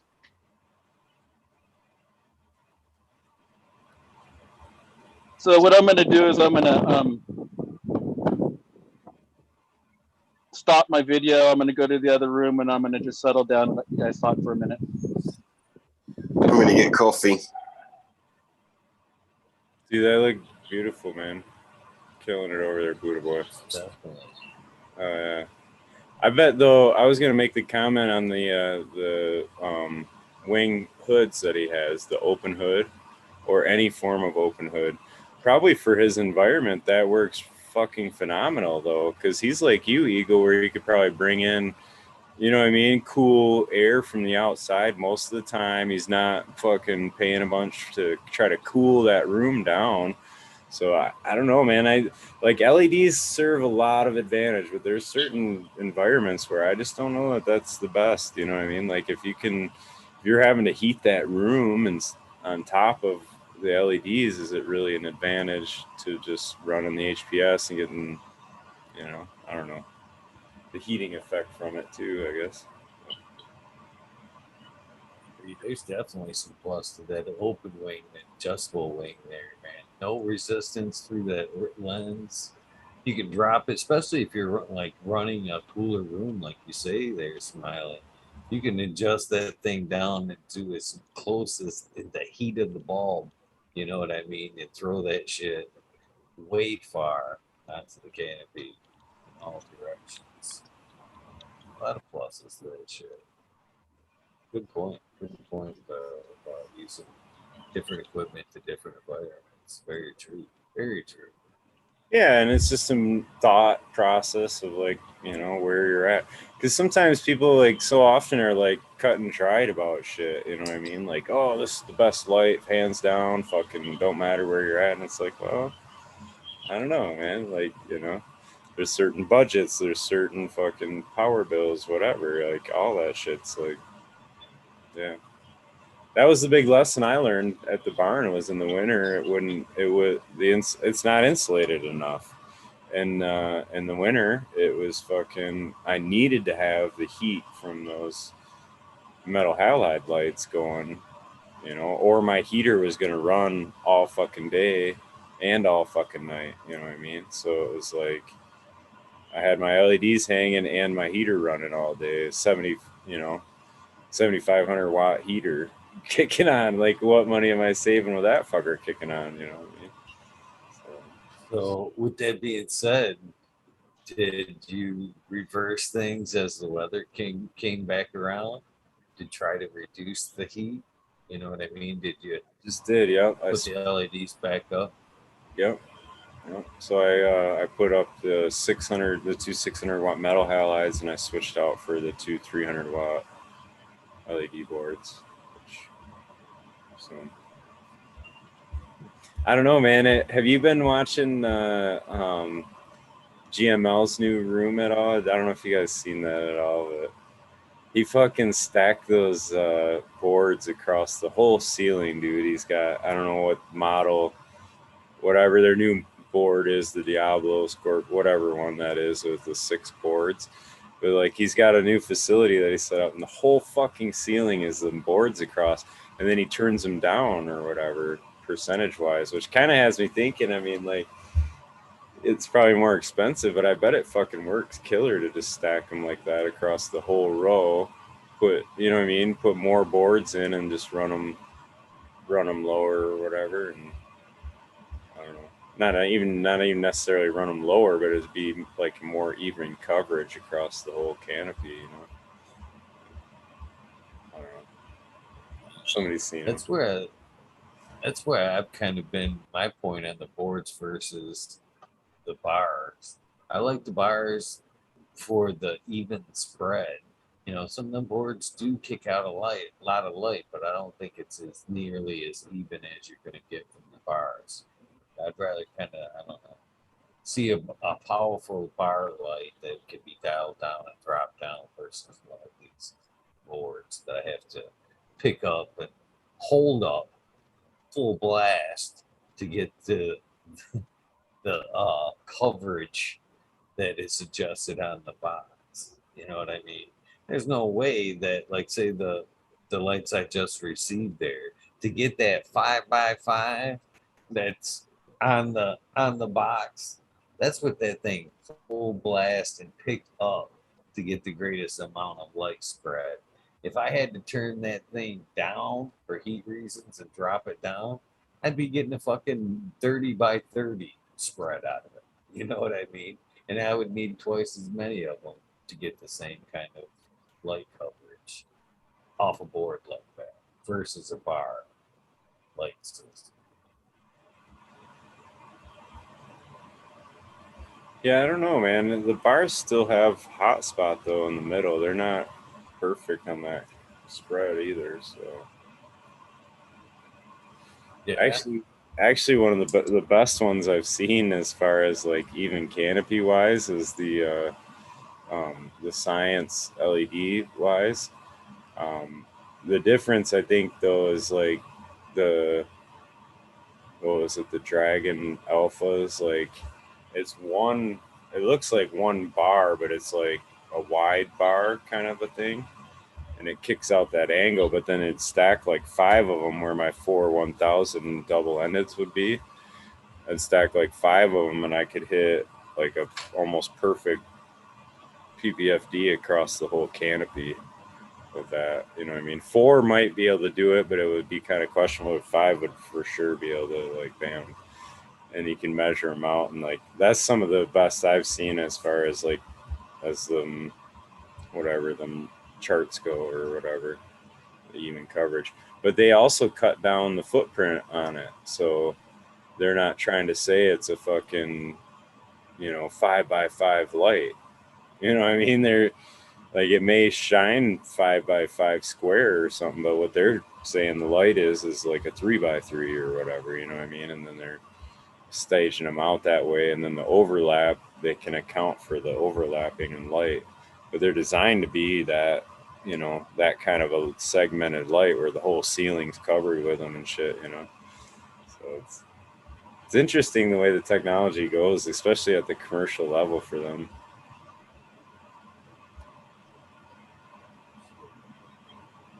So you might have seen the couple of plants I have out here, the re-veges. So this is like a chocolate Thai. Ooh. See how it's got all those nice flowers? And this one here is a Ghost Train Somali Ghost Train, which is a Malawi mix. So these were re-veg from like day 30 of clone. And you've all seen that what do they call it? Super cloning or whatever. Mystic Mark come up with the idea a little bit. But anyway, that's what I do. So what time is it out there right now? Oh, it's 11:30, and as you can see, it's kind of like off in the distance. You can kind of see it's light out. You guys, that's fucked up, ain't it? Well, the thing is that these things get perkier at 3 in the morning than they do in 3 in the afternoon. So we figured that the VPD must be all copacetic here. That's interesting. But yeah. It's just something, a nuance. So I'm looking forward to maybe, putting in some type of greenhouse or light depth, just to experiment with the way the plants react to the latitude here. But but if you even did a light depth, you're pretty much going to be lighting it most of the year anyway, if you're trying to run through there, because you go dark a long period too, right? During winter. Yeah, if I was to do that, this would not be the place to do it. It actually gets to be 40 below zero here in the middle of winter. But what you could do, though, is like get things going in mid-March and April with a wood stove, or maybe even excavate down into the ground a little bit, and build in so it has that warmth value. But you could do it for maybe 6 months of the year. That's cool. It's interesting, man. Like, I guess, the whole argument on the daylight hours or whatever, but they look happy. They look healthy. You know, I'm actually brought in those ones into the veg area, and I was sad to bring in half of my garden from outside because I staggered them a little differently on the timing this year. But I have some smaller veg to come out here in another week or so. So I'm basically getting two veg cycles out here. Nice. How does that? Which is pretty. How does that switch? Go ahead. No, I was going to say, how does that switch naturally for the photo period then? Is it more responsive to like a lower, as the light switches, to flip sooner? Or do you run out of time in the end of the year? You know, I bring them in no later than September 15th. And it's getting dark then, but they're still on photo period, but maybe they're only getting maybe 4 hours of darkness. So, or, you know, so they're still actually fully in veg, but they do turn quickly, and males do turn quickly too. So whatever outdoor stimulation they got, there's definitely something going on there with them wanting to do their thing. So. What's up, SoCal? Anyway, I'm going to go inside and let somebody pick up the slack here. All right. So you can keep your box, Budhaboy. Right? I just caught the tail end of that. Is he saying that he was letting those re-veg outdoors or something? I have done that. Those are actually, yeah, the re-vegging outdoors. As you can see, the actual chocolate tie, it's actually a chocolate tie OG Chem Cross. It came out with when it was vegged last year, it was about a 5 foot, 6 foot tall plant, and, you know, viney and all of that. Not even the one you would select for as far as its morphology goes. But on this re-veg, it's about 3 foot tall and looks like a Bubba Kush or something like that, you know, with all those leaves and everything, smaller leaves. But you know what I'm saying? It practically changed its expression entirely. Yeah, okay. I asked because I got a Holland's Hope that I set outside after I took everything down when I had this gnarly motorcycle accident. And it's kind of like starting to re-veg out of a flower stage. So I'm kind of wondering if anybody's ever really done that before and what the results were. You end up with a bunch of outside too. I think that what you end up with is a bunch of flowers. Each of the calyxes that has been pollinated turns into a flower. Okay. That kind of makes sense. It just takes time. Yeah, ever since I tore my shoulder apart, I haven't really been able to do anything with the grow. So kind of everything that was like halfway through flower just got thrown outdoors. Yeah, on a totally different light cycle. You know, it's light from 7 to or 6:30 in the morning to 7:30, 8 o'clock at night now. So I'm just kind of trying to see what it's going to do here. I was wondering if they tend to herm out or something if you do that. I don't think so. Start the re-veg process, because of the light schedule. As long as you've got ample, you put it out, when you're better than 14 hours of light, she'll re-veg for you. But yeah, that's kind of maybe not so much. That's kind of what she's starting to do. I was just kind of wondering what if I was wasting my time with it or not. Just I should have took it down, but having one arm tied behind my back right now, basically, I can't even trim it. Yeah, it sucks, man. How's that healing from surgery? You start rehabbing and all that? Oh, dude, it's brutal still. I think since the surgery, I've slept probably 10 hours total, just because. I lay down and my shoulder moves and it's just straight up pain. You got to sit in like a up seat in a lazy boy to fucking sleep or whatever. Yeah, I've been sleeping on the recliner, man, and I'm sick of that damn thing already. Oh yeah, that sucks ass, dude. Yeah, it You sucks, can't dude. sleep for shit until you can get in your like favorite position. Like everybody's got to have that one fucking position. That's the money position to fall asleep in, and like right. you out of that, whatever that is, and it's your whole world's a wreck, dude, for sure. Yeah, unfortunately for me, that's like my right side. Right now I don't have a right side, so Yeah, it sucks, man. it's brutal, man. Hopefully it heals quick, though. The shoulder's a hard one too. I've heard that's a painful one to rehab. Oh, dude, the rotator cuff. Well, I did more than just the rotator cuff. I actually, it was a full tear of the rotator cuff, and then I tore the all the muscles in the bicep, tore all the ligaments, all the tendons, and actually, I didn't know this was possible, but I actually dislocated a muscle. It's making my shoulder hurts. I hate to say it, but I think I've dislocated more muscles between the age of 45 and 50 than I ever did before.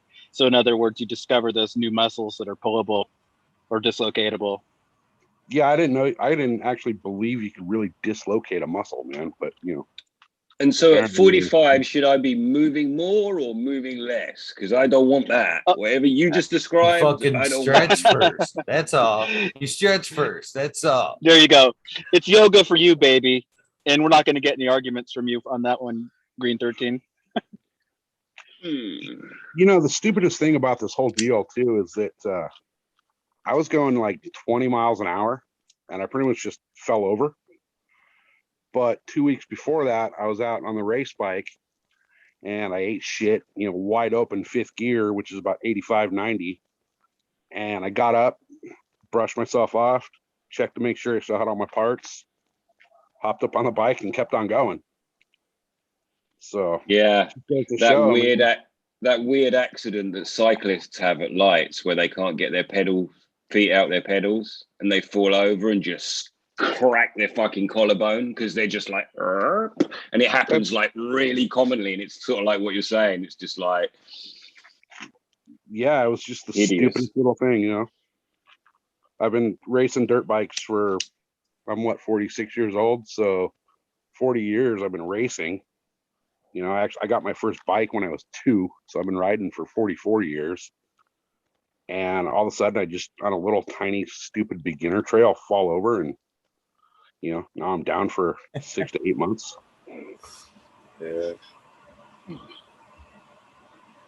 But it is what it is. I'm learning how to be left-handed, so I guess that's a benefit. I still someone rolling joints for you. What's that? Someone rolling joints for you. Oh no, it's all about the bong loads. Right, okay. Left-handed bong load, no problem.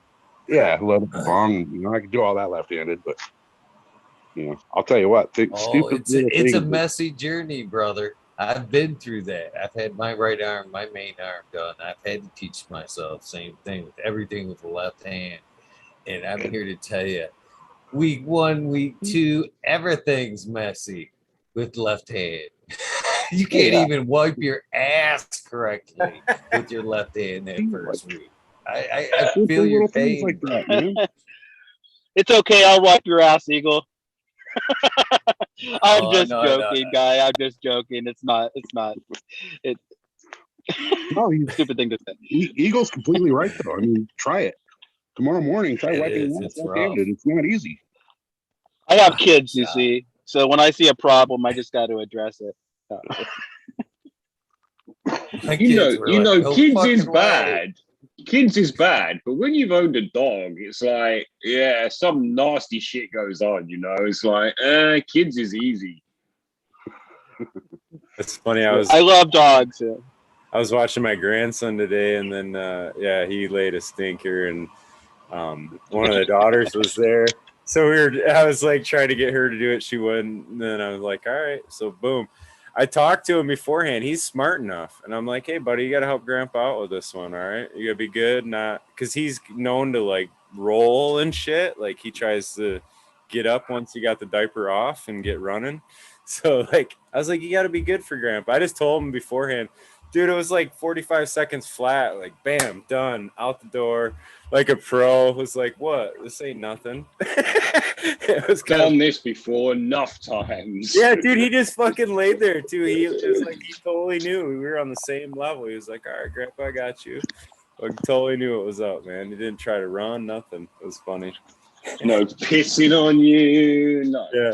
Well, because she'll leave and like, you know, okay, you know, and she's got to tell you all the little details of how to do every little damn thing. And I'm just like, dude, you're still alive, right? Like, you made it. Your sister made it. Like, I got you here. Yeah. Your ass is clean today. Yeah. Yeah. Yeah. Made it through somehow. I'll make it through again, you know? It's different for us guys because, like, none of us are grandfathers. And I'm not as old as you. You know. You get me? Yeah, I got lucky. I never had kids. I got nieces. Have dogs and Smiley, I'm gonna wish you a happy birthday because I think what was happening is I was listening on the 5th and the rabbit hole or something right at the end, and I heard him mentioning happy birthday, and I thought is it the 5th or is it the 6th? And then I don't know, I didn't catch it on the 6th, but it's my birthday too, so man. I'll share with you guys the shirt my kids got me. Area 51 fun run. So I guess those guys are jogging faster than the aliens.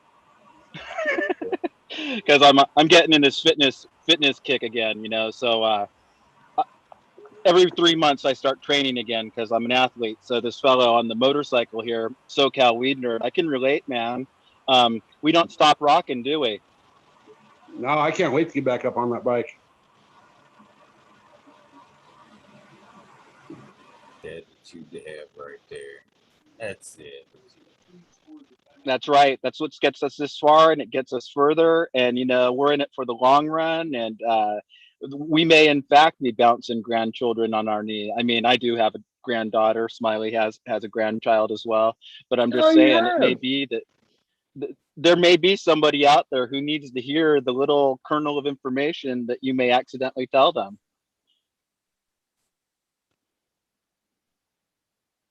No doubt.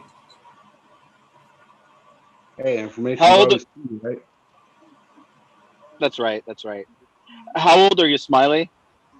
Me, I'm 43. Oh, you're so young. You're so young.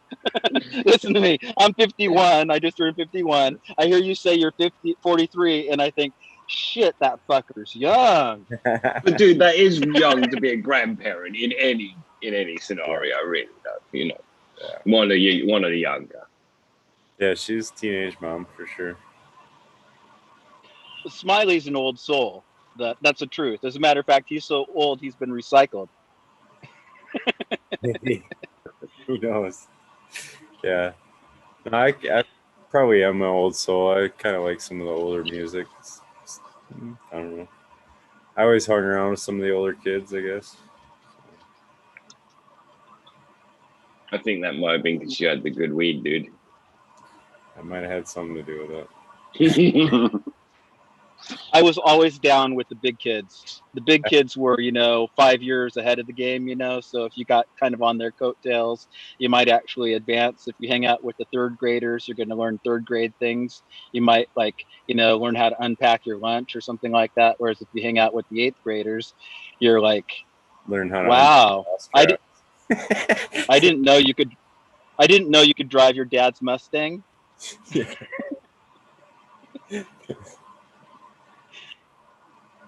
No, that's funny. I feel it.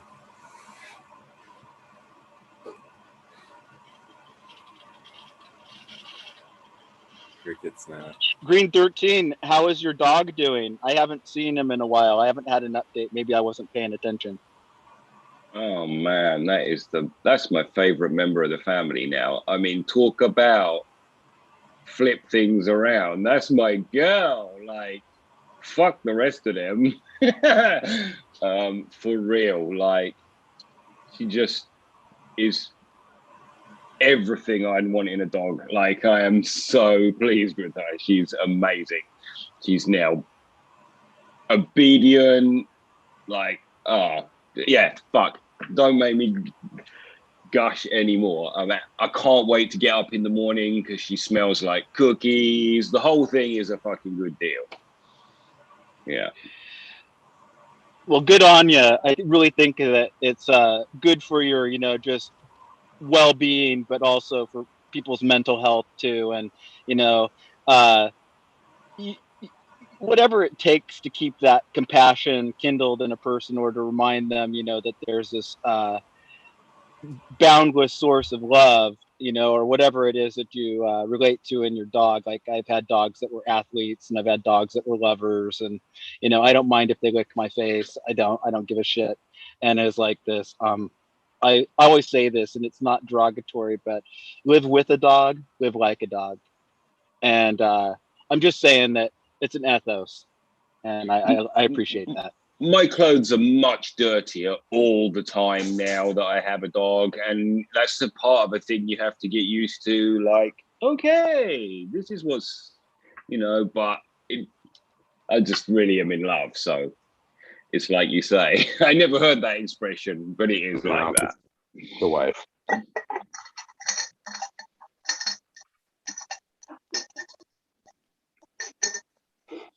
I'm a sucker Yeah. for the dogs myself. Unfortunately, the only thing I'm embarrassed to admit about the love for my dogs is the one that it gets all my attention, fits in the crotch of my arm, and I fucking talk to her like a fucking baby as soon as I get up. I fucking swipe her all up, and I'm like, how's my little baby? My kids are looking at me like, what the fuck, dude?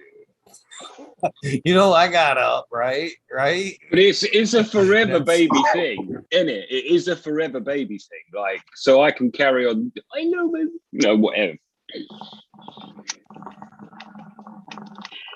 We had to put a dog down this year, not to like get morose or anything. She was 15 years old, and she was a basset hound, and we got her as a rescue dog. So we had her during a period of time of our lives. You know, you can measure it by how old the kids were when you got her and how old they are, you know, now. And, you know, here's the deal. Truthfully, she was real stubborn and, you know, kind of a lady, you know, she was an old lady, but we really loved her. And like most of the pets, when we lose them, it still seems like they're here. So I look at her in the place as a ghost dog or as a ghost cat. You know, there are highly revered family friends who have passed. Yeah. I really We're have got lucky to that place where it's like, this is a member of my family. And so, yeah, it's a very lovely and peaceful situation now. We were walking through the woods yesterday and just, yeah, shit. It's the whole deal. Well, I just look at it as a transition, Green 13, how I don't know you that well, but I do know that it, you know, maybe 10 years ago, you may have had your BMW M class car, and, you know, maybe you're living a little faster lifestyle. I don't know what that means, you know, when I say fast lifestyle, but, you know, at a certain point, you kind of, maybe you let that go. And it's like this, I know that vehicle must have meant a lot to you, because I remember it when I think of you, I think of that car. But here you are, you're a father. Are you a father? I'm sorry that you're a father. Yes, I correct. am. I'm not understating that, respectfully saying that. But you're taking on this new protege, and it's not as sexy as the car, but it's fucking cool. That guy was just standing in for this guy. He was just covering for me. He did a good job. He got me to this point. Fuck that Hell car. yeah, man. That car. Yeah. I've had it was actually only 2 years ago. And oh shit. Yeah, it's immeasurably unnecessary, and oh my gosh. Check it out. Oh shit. I wouldn't mind one of You them. got an arsenal there. So you're saying you got a good trade in then? Yeah, hell yeah. Yeah. Yeah. I myself have owned about 45 vehicles.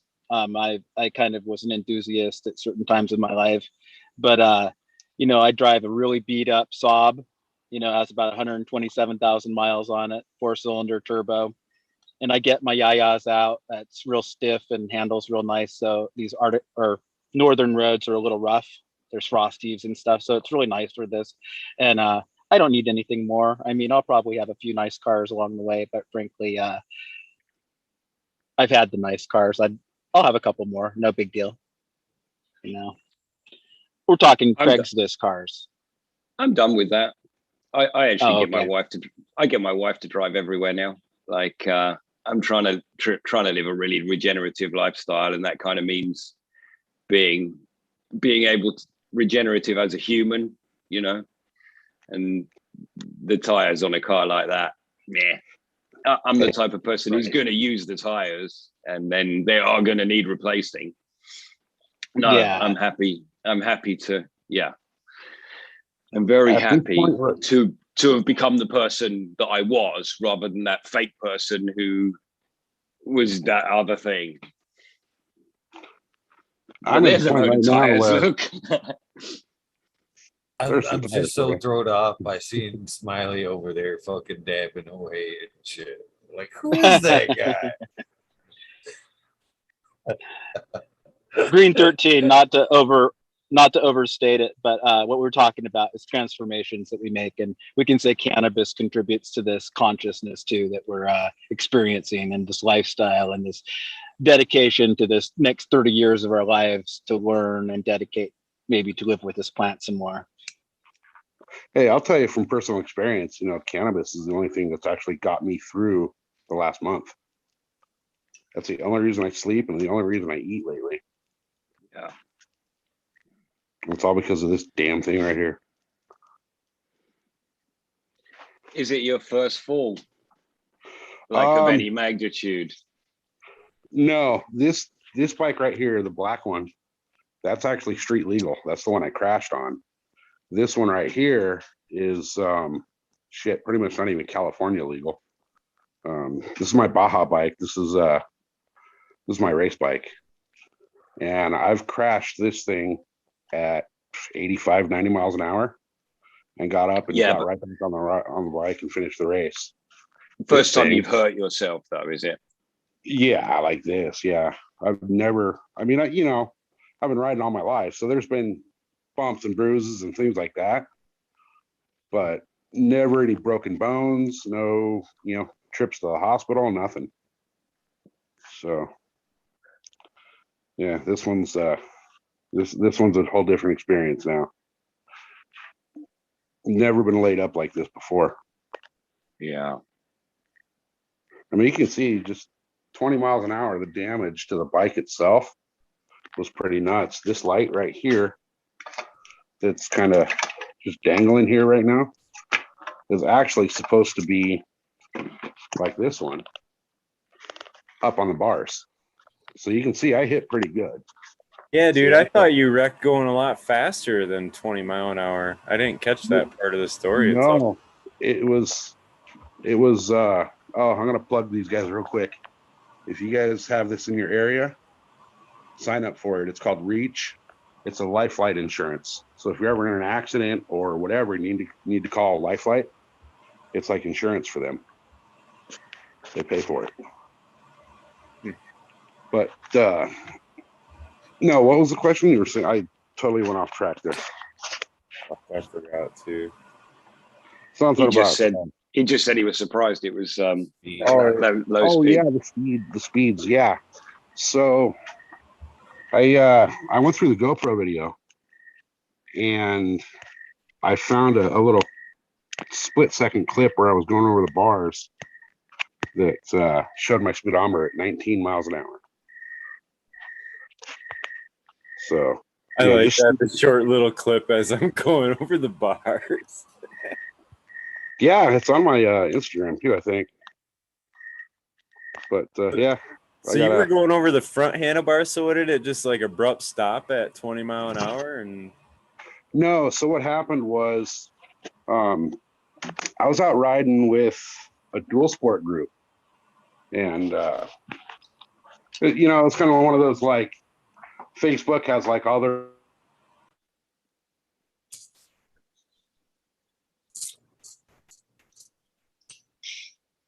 I guess it's him. Yeah. Everybody's waiting for something. I just saw everybody move a bit, so I was like, it's not me. How many guys are supposed to be showing up on this ride? But cool, I'll jump in and go for it. A little beginner trail, and we're going down the trail, and my front end just slipped into a rut, and I just went down with a ship. So it was quick and it was hard. I hit really hard. But it just goes to show, you know, like 19 miles an hour, you really don't think you're going to get hurt, you know? I mean, think about that on a bicycle or something. Well, I think the airbag in your car deploys at a 25-mile-an-hour collision or something. Right. So, yeah. It's the awkwardness of it. What you're describing is the front wheel getting taken away from you. So, like, yeah, 19 mile an hour to zero pretty quick is going to be like. Well, not only that, but get whipped, like basically ninja whipped into the sand too. Well, that's exactly what happened. Is like I said, I slowed the GoPro video down. I'll repost it on my Instagram at some point tonight. But the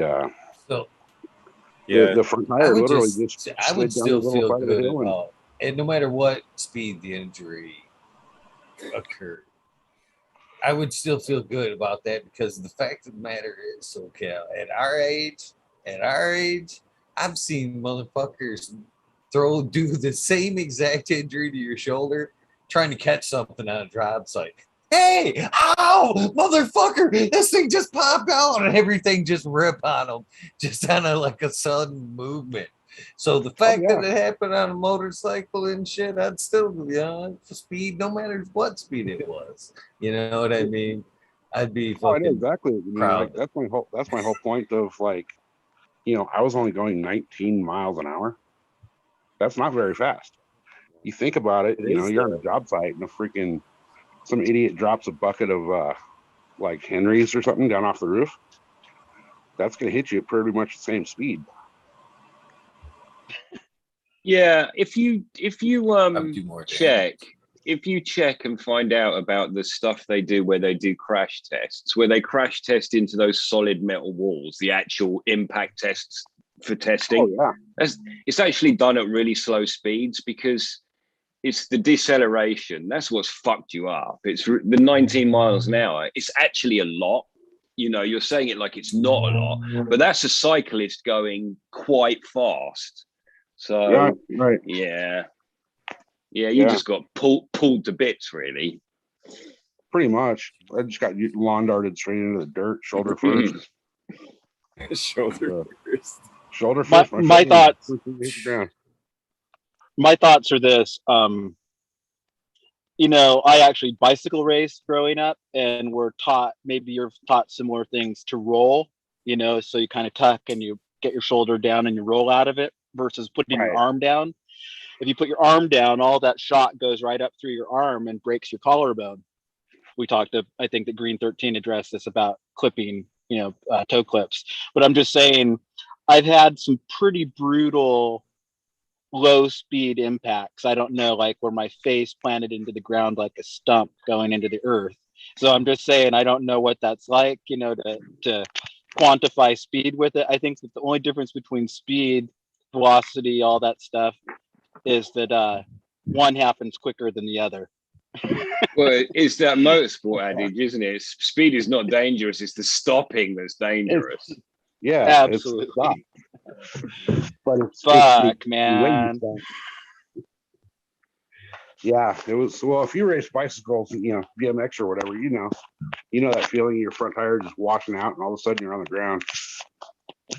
So you know, it happens so often. I actually did mountain biking and road biking, but on mountain biking, you fall off your bike so often that it's an everyday experience. You really learn how to fall off the bike or how to let it go. Whereas if you were falling off your road bike like that, you'd be like really screwing yourself up weekly, because it's like this. You just try not to fall off of your road bike on asphalt or gravel or traffic or any road furniture. So at any rate, is the ganja helping with your recovery? Actually, it is because the pain meds they gave me ran out and they're Percocet. So they're like, well, we don't want you to get addicted to opiates. So just take Tylenol or Advil or something from here on out. Well, it doesn't work. So you go smoke, and then I get comfortable for a couple hours, and then pain starts coming back. So you go smoke again, and it starts coming back after that. Smoke again. So it's been helping, but it's been edibles as well, maybe. Yeah, you ever try RSO or any of that? Not yet. If you can, that would be helpful, probably. Yeah, the Nighttime. problem is I got to get that from like a dispensary out here somewhere, Yeah. and I don't trust a single fucking one of them, to be honest. Right. I really don't. You don't make your own. It's super easy. I mean, RSO can't be any easier to make. I know you've got excess flour. And I got whole nothing right plant now. No, I you see where my bikes were in the Put it all garage. That's where everything used to be set up. So right now I got a couple little tiny outdoor plants in the garden, but I don't have any trim, anything like that to make anything. So I have to right now, unfortunately, and I hate myself for it, but go to a dispensary to get what I need. And when I run out of what I've grown myself, I'm fucked. I don't trust any of it out here. No, I thought it was all legit now. It looks legit, but you go into these little dispensaries and they're like, think you're going into the shittiest liquor store in the shittiest neighborhood in your area. That's what these dispensaries out here look like. So it's just disgusting. I don't trust them, and they don't know what they're talking about. It's kind of hilarious because there's this whole Cali weed thing that goes on here that is like a ridiculous thing that I couldn't even make you understand. It doesn't exist, and it doesn't exist there either by the sounds of it. No, it does, but it exists here, but it does not exist for the public. You have to make your own. So yeah, all the things you guys hear about the dispensaries out here, it's wrong. They suck. They absolutely suck. Go on Weed Maps for San Diego and look at what they got. And they advertise like last night I saw black cherry soda. And I can't remember the last time. That was a sub strain, if I remember correctly. Way back in the day. And what they were showing was not what they were advertising. He bred with it, but it wasn't one of his strains per se. Yeah. Kind of got rid of it because it had that auto flower trait. Kind of no matter if you vegged it for too long, it wanted to flower no matter what. Right, and that was how long ago? 9-10 years ago, easy. But see, like Weed Maps out here, you can go on the Weed Maps and they have all the menus at all the local deliveries and walk-ins, and Joe in the park selling it to you. You can get a menu for every place, and they're all shit you've never heard of. Well, is the quality good? No, that's the problem. Is most of the quality is not good. Crazy. Yeah, I mean, you can get it, you can find it, but you're gonna pay a lot for it. I would trust your gut or your nose when it comes to, we're all sensitive because we've been, around the herb for decades of our lives. And that's kind of the one thing you can always rely on is the bioassay of putting your nose in the bag and saying, "Ooh, that smells good. Right. That smells great," or worse. And all I'm going to say is that if you don't think good medicine's coming out of that dispensary, I bet you 50 cents you're spot on. I mean, we're talking about the type of medicine that can save lives, change lives, affect people generationally. You know what I mean? So this is not a small thing. So when I hear you say that, it kind of, I guess maybe it would be a good time for you to maybe reach out to the community, or maybe for the community to reach out to you, because it sounds like you have a need for some medicine. Yeah, and I know where to look, but and you know I can go get it, but it's pricey out here. You know, there's the area that I live in. There's quite a few people, you know, within a walk. I can go walk over and talk to them, but you know, I'm kind of looking to see what else is out there too. You know,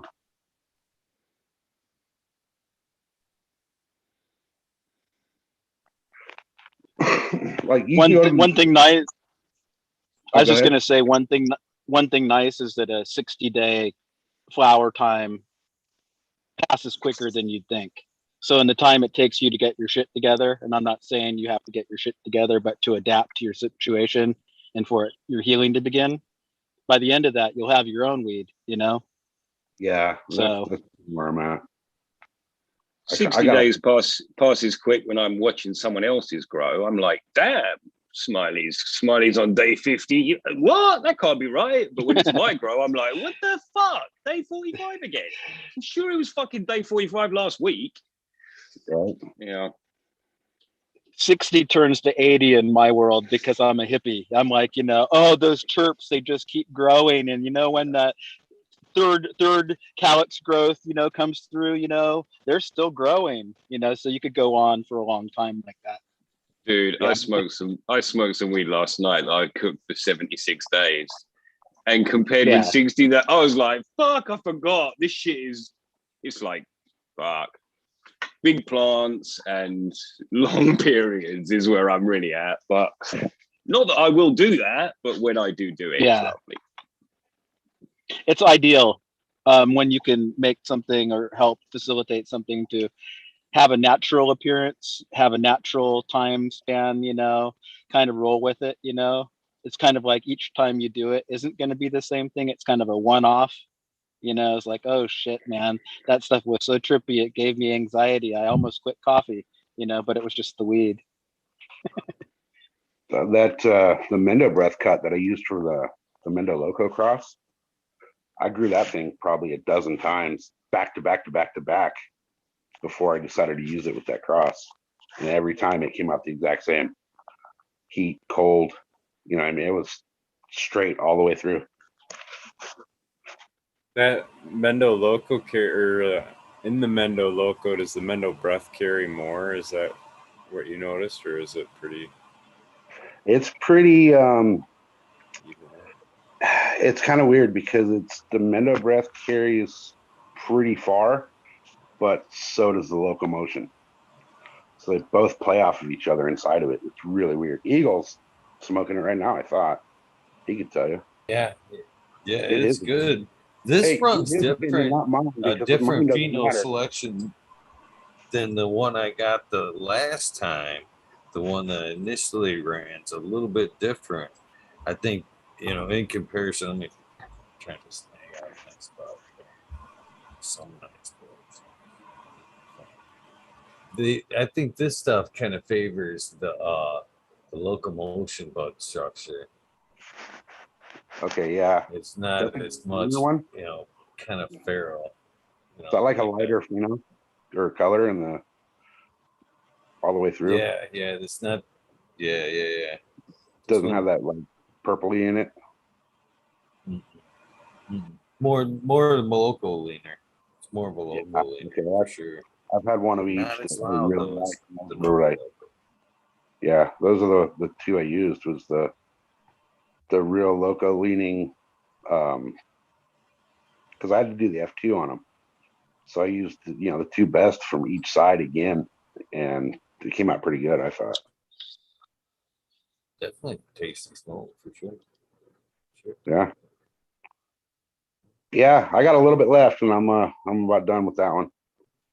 So I got 3 girls that I hunted through on those, and one of them was real, like you were saying, the purple pheno. I got one that kind of, I guess I wouldn't call it a purple strain, but it definitely showed purple at the end.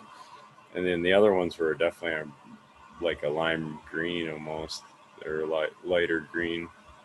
Okay, So yeah. 2 of the phenos resembled what I was guessing to be the Mendo breath, and then the other one I'm kind of guessing, but I don't know. because the purplish one kind of smelled fruitier too, and that was my understanding. Is Locomotion was more like Yeah, local. So the Mendo Breath, like the flavor, if you go look it up on the like Leaf Fly or one of those, they say it's more like a vanilla caramel type flavor in that Mendo Loco, which I don't know. But the Diesel and all that from the Locomotion played pretty well together. So the more gassier, like I don't know how to explain it, but that lighter green one that shows a lot more Loco, I thought, or Locomotion. That purpler one shows more like it's mom. I'd be grabbing towards the purple Cetos. To be honest, oddly enough, you know how I feel about the purples, but in this case, purple version. They're both good. They're both good, but that one, the purple is gassier, in my opinion. Yeah, a little bit louder. That thing, the mother of that was really loud. The Mendo Breath cut, it was, you could smell it 5, 6, 7 houses away, even with carbon filters.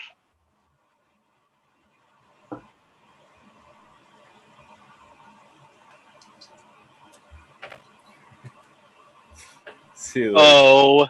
Cheers, everybody. It's the 20. Oh, it's the 20. Oh. I got it warming up on the rack, so. Tell me that dog is growing, just for the record. He's growing. No shit. Yeah. Big boy. Dog's freaking enormous. She still thinks she's tiny, though. That's funny.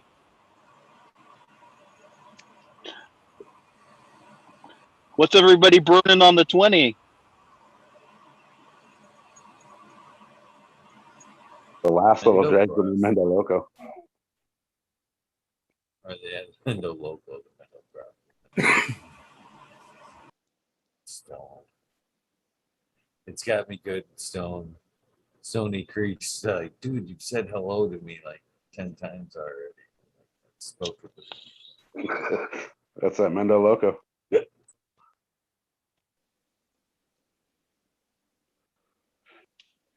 I'm smoking the last nugs of that Sensi Starcross that I spoke with you about, Eagle. It's you know how when you have just a few nugs of something left, you kind of break them up and enjoy them, you know, kind of on occasion. Little one hitter just to taste it, the last little bits of it. That's right. Yeah. It's like, you know, it's the one thing I'm not complaining about, but it's like this. It's kind of like a really long book. If you're gonna like read a 900-page book, you're gonna have to put some time into it. So if you want to smoke this fucking strain again, you're gonna have to put some of your life into it. Right.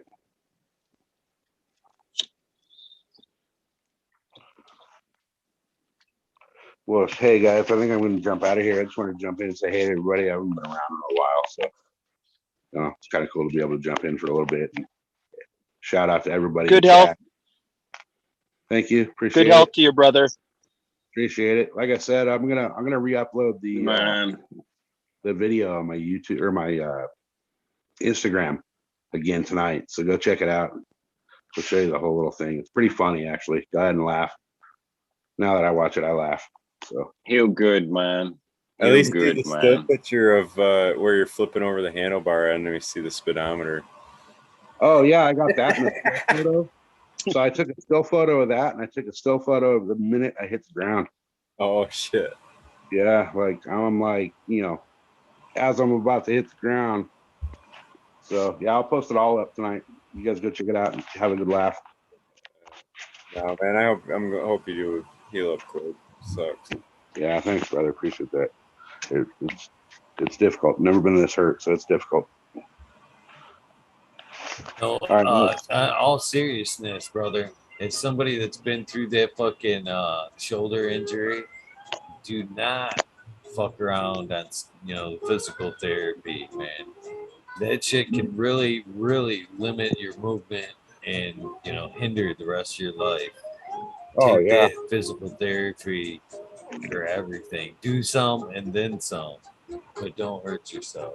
But don't slack on them exercises like most people do. Oh, not even, man. I I'm wish you going. best health, brother.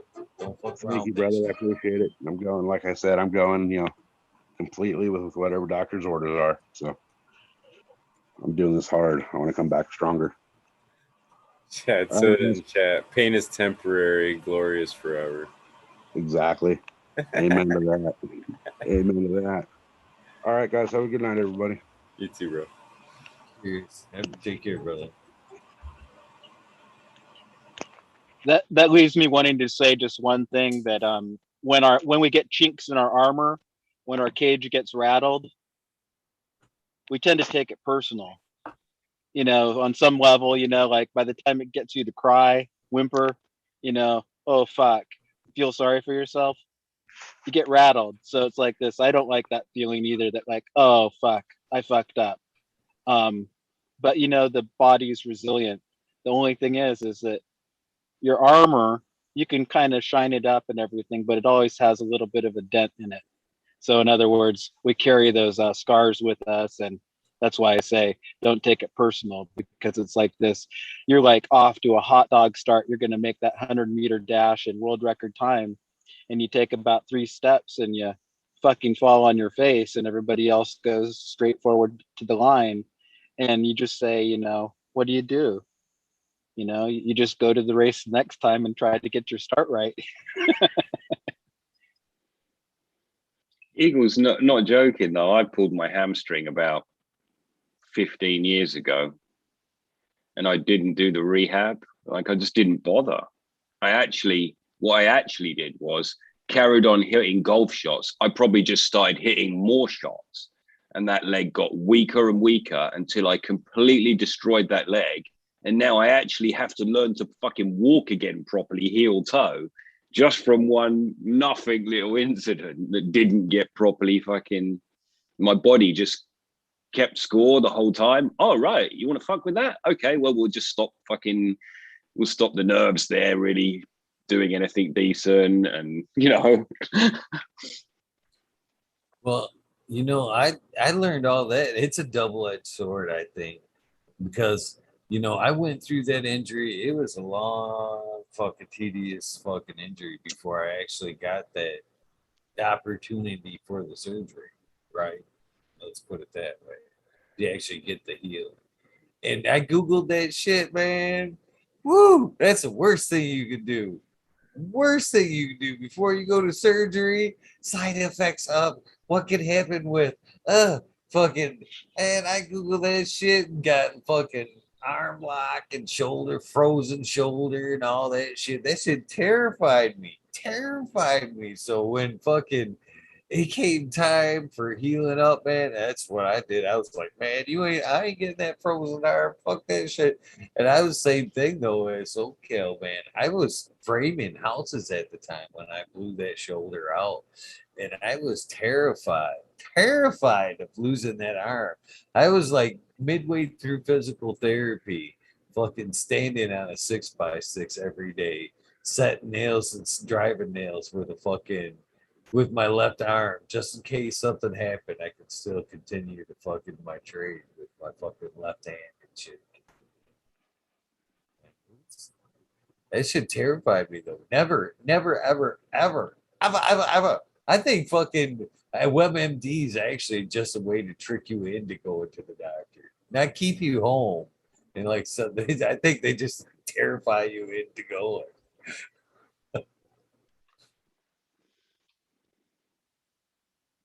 Just to scare the shit out of you.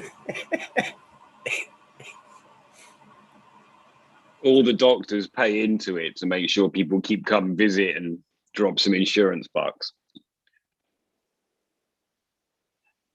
I'll tell you something that is kind of a strange sensation.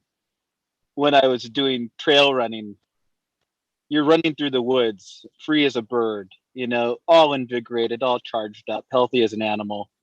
But every once in a while, when the terrain changes, your feet have to adjust themselves in relationship to the ground or the obstacle. So if you're going through boulders, you got to raise your foot up enough to get through the boulder field without tripping. Well, sometimes you'll be just 3/4 of a distance and feeling great, and you'll trip on a root and you just go flunk right onto the ground, straight onto your knees with your elbows, your face 2 inches from the ground. It's not like it's like a judo throw to the ground, to the earth. So you have this happen 2 or 3 times in a row and you take it personal. I just keep on thinking about that as like what is it about us that makes us keep going, even when we're not receiving the greatest stimuli, as in pain. So any insights? Smoke My weed? wife and I just watched a bunch of programs that were all about, I think it was called something like I Should Be Dead or whatever. And it was like a dude who, one of them particularly, he was in the middle of Australia, crashed his aeroplane and bust himself up bad. No, it wasn't. It was Africa. And so it was 100 plus degrees.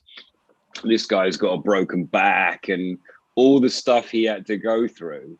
And then there's a series of programs like this with all kinds of shit like that. And so they all explained, all of them, independently of one another, explained, you can do way more than you think you can do. Like, if you decide you want to. And funnily enough, they all talked about this moment where they decided, actually, I'm going to fucking live.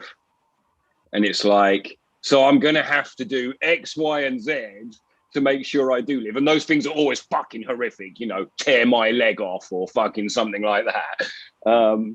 But all of them say, it was amazing what I was capable of, once I decided. And so it's actually all about the decision, because I bet there's a million stories that aren't told where the dude's like, fuck it, I'm gonna lay here and die. Like, we don't know about those stories. I'm done, man. Fuck that snake. Fuck my broken back. Fuck those wolves out there. Yeah. So I don't know. That's the insight, I guess. Decide to live. The sign of your mind and body not linking up. Your mind sees you doing it without hesitation, without any problems. And of course, in reality, there is that hole that we don't see and we slip and fall into and stumble and hurt ourselves. But we get through the pain and we know we can do it, so we do it again. But sometimes we forget the second time that hole's there, but we continue to go through the pain because we know we can do it. We can see the bigger picture. Same thing in life, how many times do we stumble and fall? If we can't, go through that pain and continue to see the overall vision, the end, you know what I mean? We'd give up with the pain, but the strong, the ones that want to finish it, can see the overall. I actually learned a lot of that from the father I didn't meet till later in life, man. Some of the strengths that he had a stroke at I think it was 59. He didn't live until 63, 4 years after the stroke. But he actually, through the stroke, he tried to fight it off and, this ain't happening type shit. Kind of caused himself a lot of damage, paralyzed himself on the right side. Refused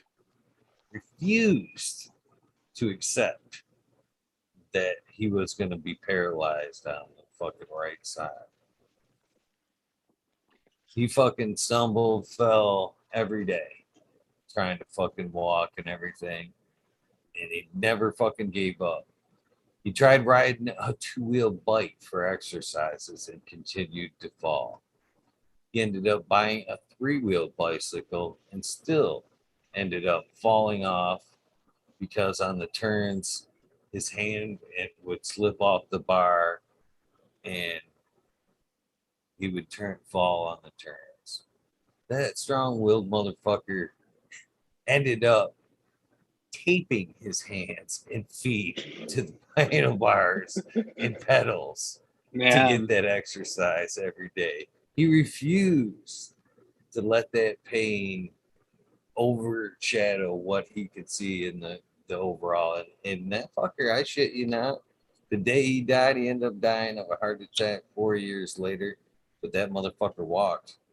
That motherfucker walked and came up here in northern Michigan and fucking continued to fucking lay tile and do whatever the fuck he wanted to do.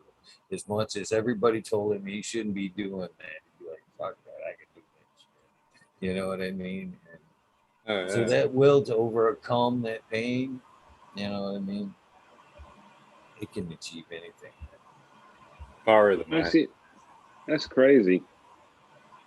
That's some big respect towards those people who have obvious impediments or encumberments, and I only use those terms because, you know, with respect to whatever their struggle is. I would say another thing that I'm sensitive to is childbirth. You know, we all have had children here, and as men, you know, we have a certain amount of strength and identity that revolves around control and things like that. Well, when you go into the birthing situation, the control is not there. You're at one. So you know what I'm saying is that there's women have this ability to experience a very intense thing in this childbirth. And I really have a lot of respect for that because it's built into our DNA, obviously, to survive and to persevere and to keep moving forward, right? No doubt. Body blocks a lot of the pain too, or has the ability to, and it's fucking crazy. It is crazy. It's crazy what your mind can do. I had no idea. Like the lies it can tell you for the benefit of your greater good for that moment. Yeah. Well, I'm stoned, guys. I'm gonna jump out. Get to bed too. It's about that time. It's been a good wormhole though, man. It was fucking blast hanging out Monday. It's good to see Budhaboy and Green 13 and SoCal. That was cool. Who else was on? Did you say Monday? I don't think it's Monday, dude. Wow. Was. Smiley, I'll take a few though. pictures. Smiley, I'll take a few pictures of that high Mac Skywalker cross and let you know what I think. I think that she's got nice spacing, nice internodal spacing from what I can see right now, and it could be a medium-sized plant. Oh yeah, I'm really hoping to nail that Skywalker flavor though. It's the one that's out of sight, and I don't know. I think the High Mac male might be bringing more to it, the flavor. So it's not gonna kind of. I need a male that's not really gonna add to the flavor. You know what I'm saying? Like I think that High Mac is adding to the flavor. At least it did on the GG4 that I'm smoking now. So. We'll see. I'm looking forward to it. I still have other beans of it. You know, I think it's probably a kind of, you know, a one-off type of thing too, you know, kind of unique and maybe some good stuff in there, I would think. Yeah. Some good genetics to it. So it's a good place to start anyway, right? For sure. I'm pollinating right now a sour strawberries with a headbanger. And it's like going into the third day of them being together, kind of isolated in another building. And then I'm going to give it a bath, I guess. And then I'm going to put it in the room and everything else in the other room is going to get all that pollen on them, right? I don't know. I mean, if you get them, supposedly the pollen goes inert when you get it wet. So like if you give them a good bath, the girls that you're putting back in there, fingers crossed. I don't know. It's hard to say, man. Pollen's fucking crazy. That's one thing, like, it's fucking crazy. It's such a fine fucking powder. Like, it's crazy. And also, I'm sure it's designed to fly and... Yeah. Find cracks and come out months later after or whatever. Yes, yes, yes, yes, yes. You're exactly right on all fronts. And I'm actually still, still pulling seeds out. I've got some cars with the fucking couple of them that I'm like, How the this fuck? was nowhere near that shit. Yeah. Fuck. It's like How dog the hair then, fuck? isn't it?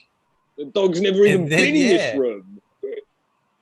And then I'm like thinking, I'm looking at like the cross, the upcoming cross, and I'm thinking, oh, I'm going to purposely do this. I'm going to purposely do this in this room. Oh, yeah. What the fuck am I thinking? What the fuck am I thinking?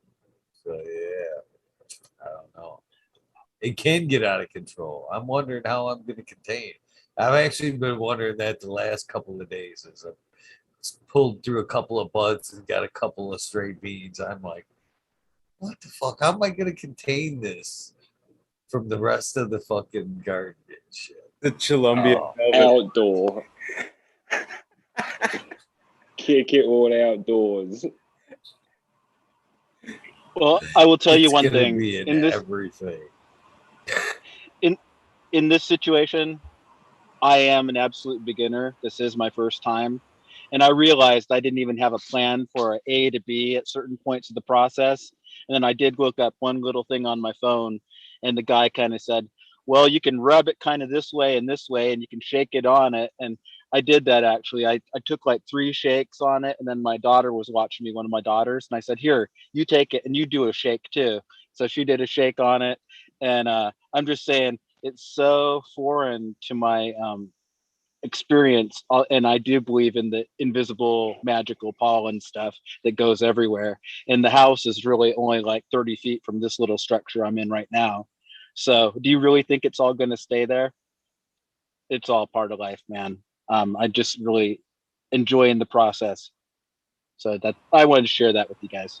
Yeah, I mean, even on your clothes or any of that shit, man, it's fucking wild. They come in your hair, take a shower or something. I don't know. Stuff.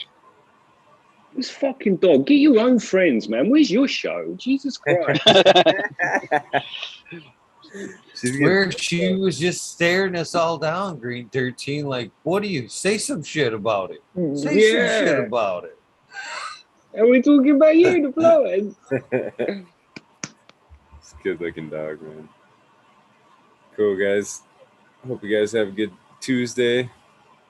Yeah, it was my bad, man. I thought it was Wednesday, so actually I'm the one who was like, yeah.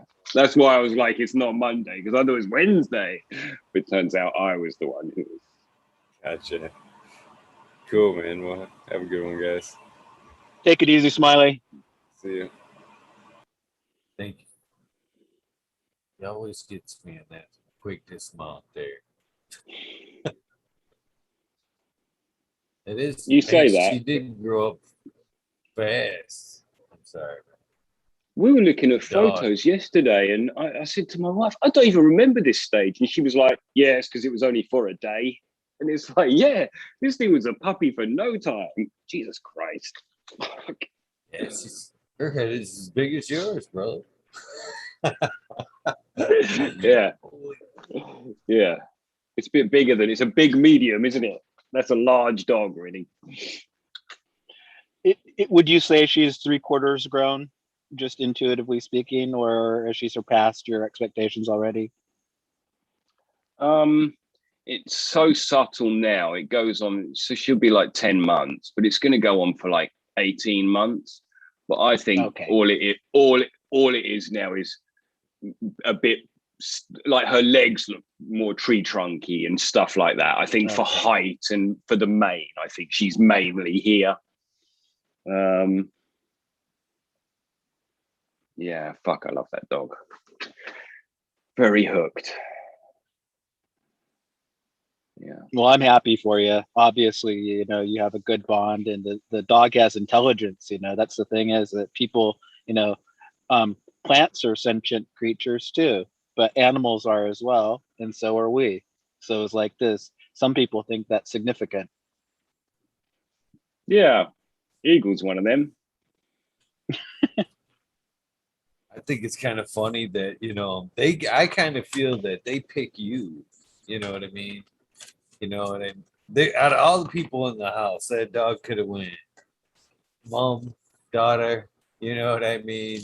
But she seems to have the attraction, the deep attraction to you. She definitely chose dad, it seems. So that's not actually the case. She actually chose my No? wife. Yeah. So the person she really, we had a dog before that we was my office dog, and it was often here. Like it was here maybe 4 months a year. So because those people went away a lot, so we looked after that dog. So we're used to having a dog, and that dog loved my wife like mad. And so this dog does too. And so do most of the dogs on the beaches in Thailand. Dogs just like my wife. And so this dog is, because of COVID a bit, grew up with all three of us in the house. And so she gives time to all of us. It's not where she's just bonded. And also my wife leaves every day for 5 hours and then comes back. So then there's a big welcome, which I never leave. We're always here together. When I leave, the dog comes with me. So we're never really apart. Now, when I leave, I know the dog cries. But when my wife leaves, the dog doesn't cry. But when she comes back, the dog is like, oh my God, mommy's here. So, Yeah. That dog's yours, brother. That dog cries when you leave. That's your dog. I've got the same kind of dog. My Bubba. I've got multi dogs, and I never chose that dog. He's chose me throughout the whole journey. And if I leave, he's that dog. He's like running. He actually knows I'm leaving before I even put my shoes on or grab the keys. He's at the door trying to get in the truck. And if he has to stay, he is a total shithead to everybody in the house. You know, and it's the same thing, you know, somebody else leaves, he's happy to see them when they come back. But if that dog cries when you leave, yeah, I feel blessed then. You're the one. I feel blessed then. Yeah. So another good question is, or a good sign is, if you're all in the same room and the dog will like naturally come sit ass first to you. You know what I mean? Oh, That she's protecting you and she trusts you with her back to you the most. You know, no matter what, I'm safe.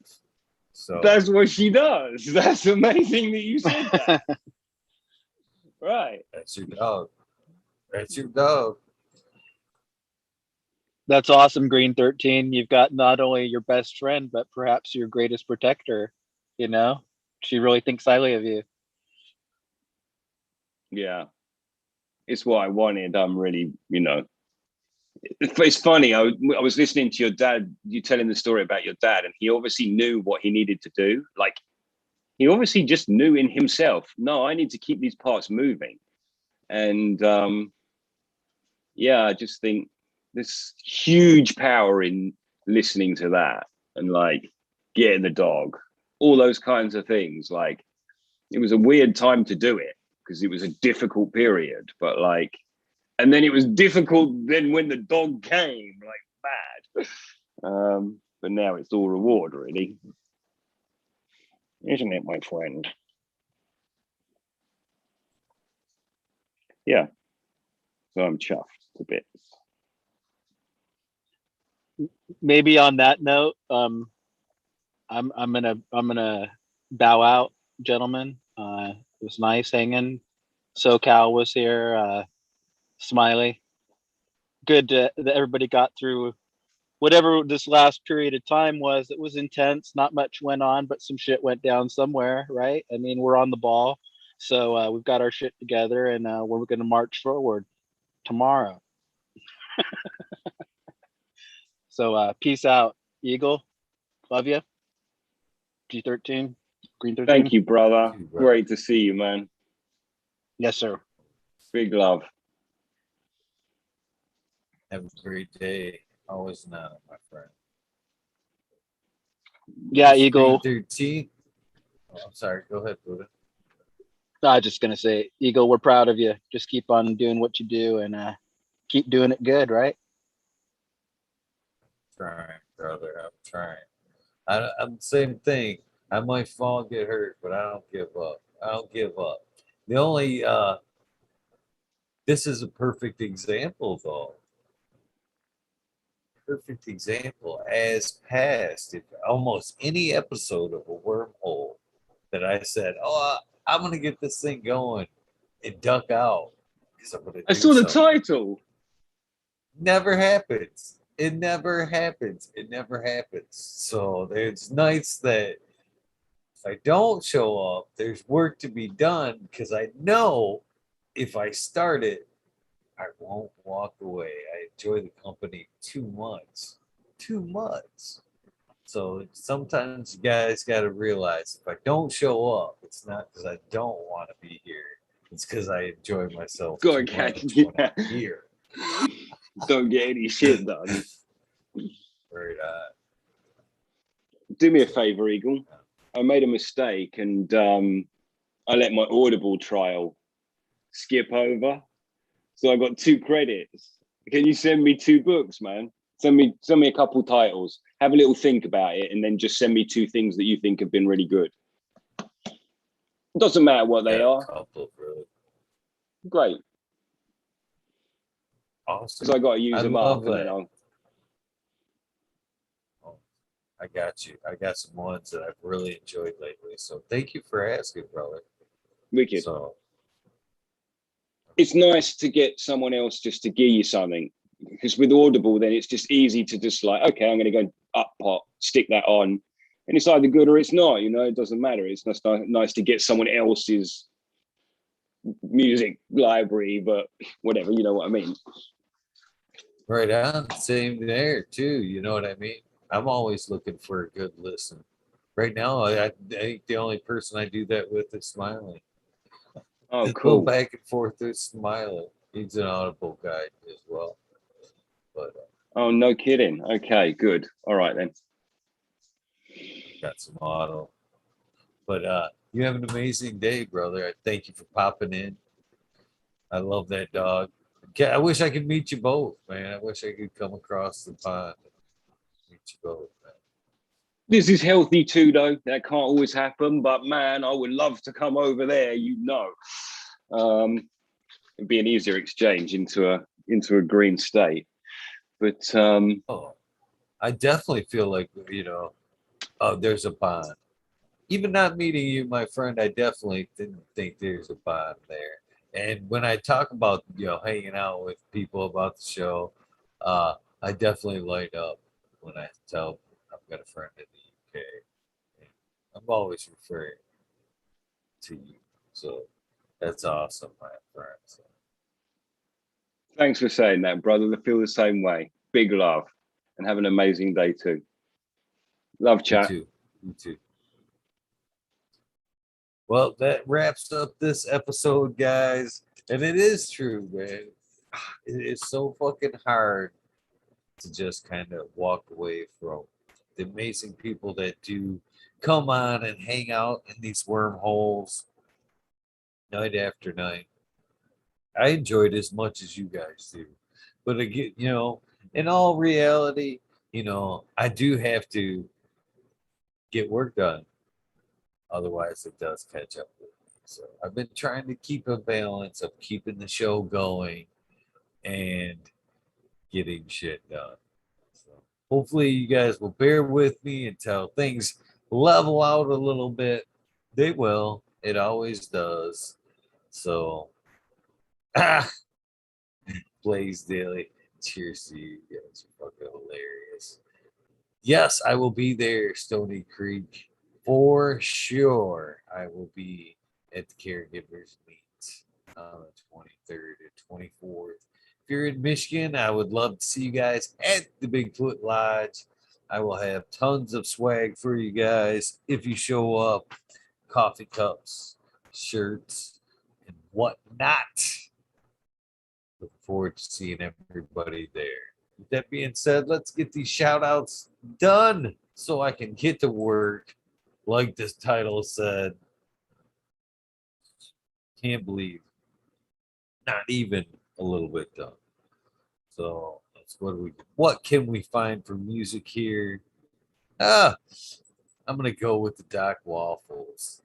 Doc Waffles, a friend of mine, JC, friend of his, a friend of a friend, Detroit. Good tunes. Support a friend. This is Lights on the Rider's Anthem by Doc Waffles.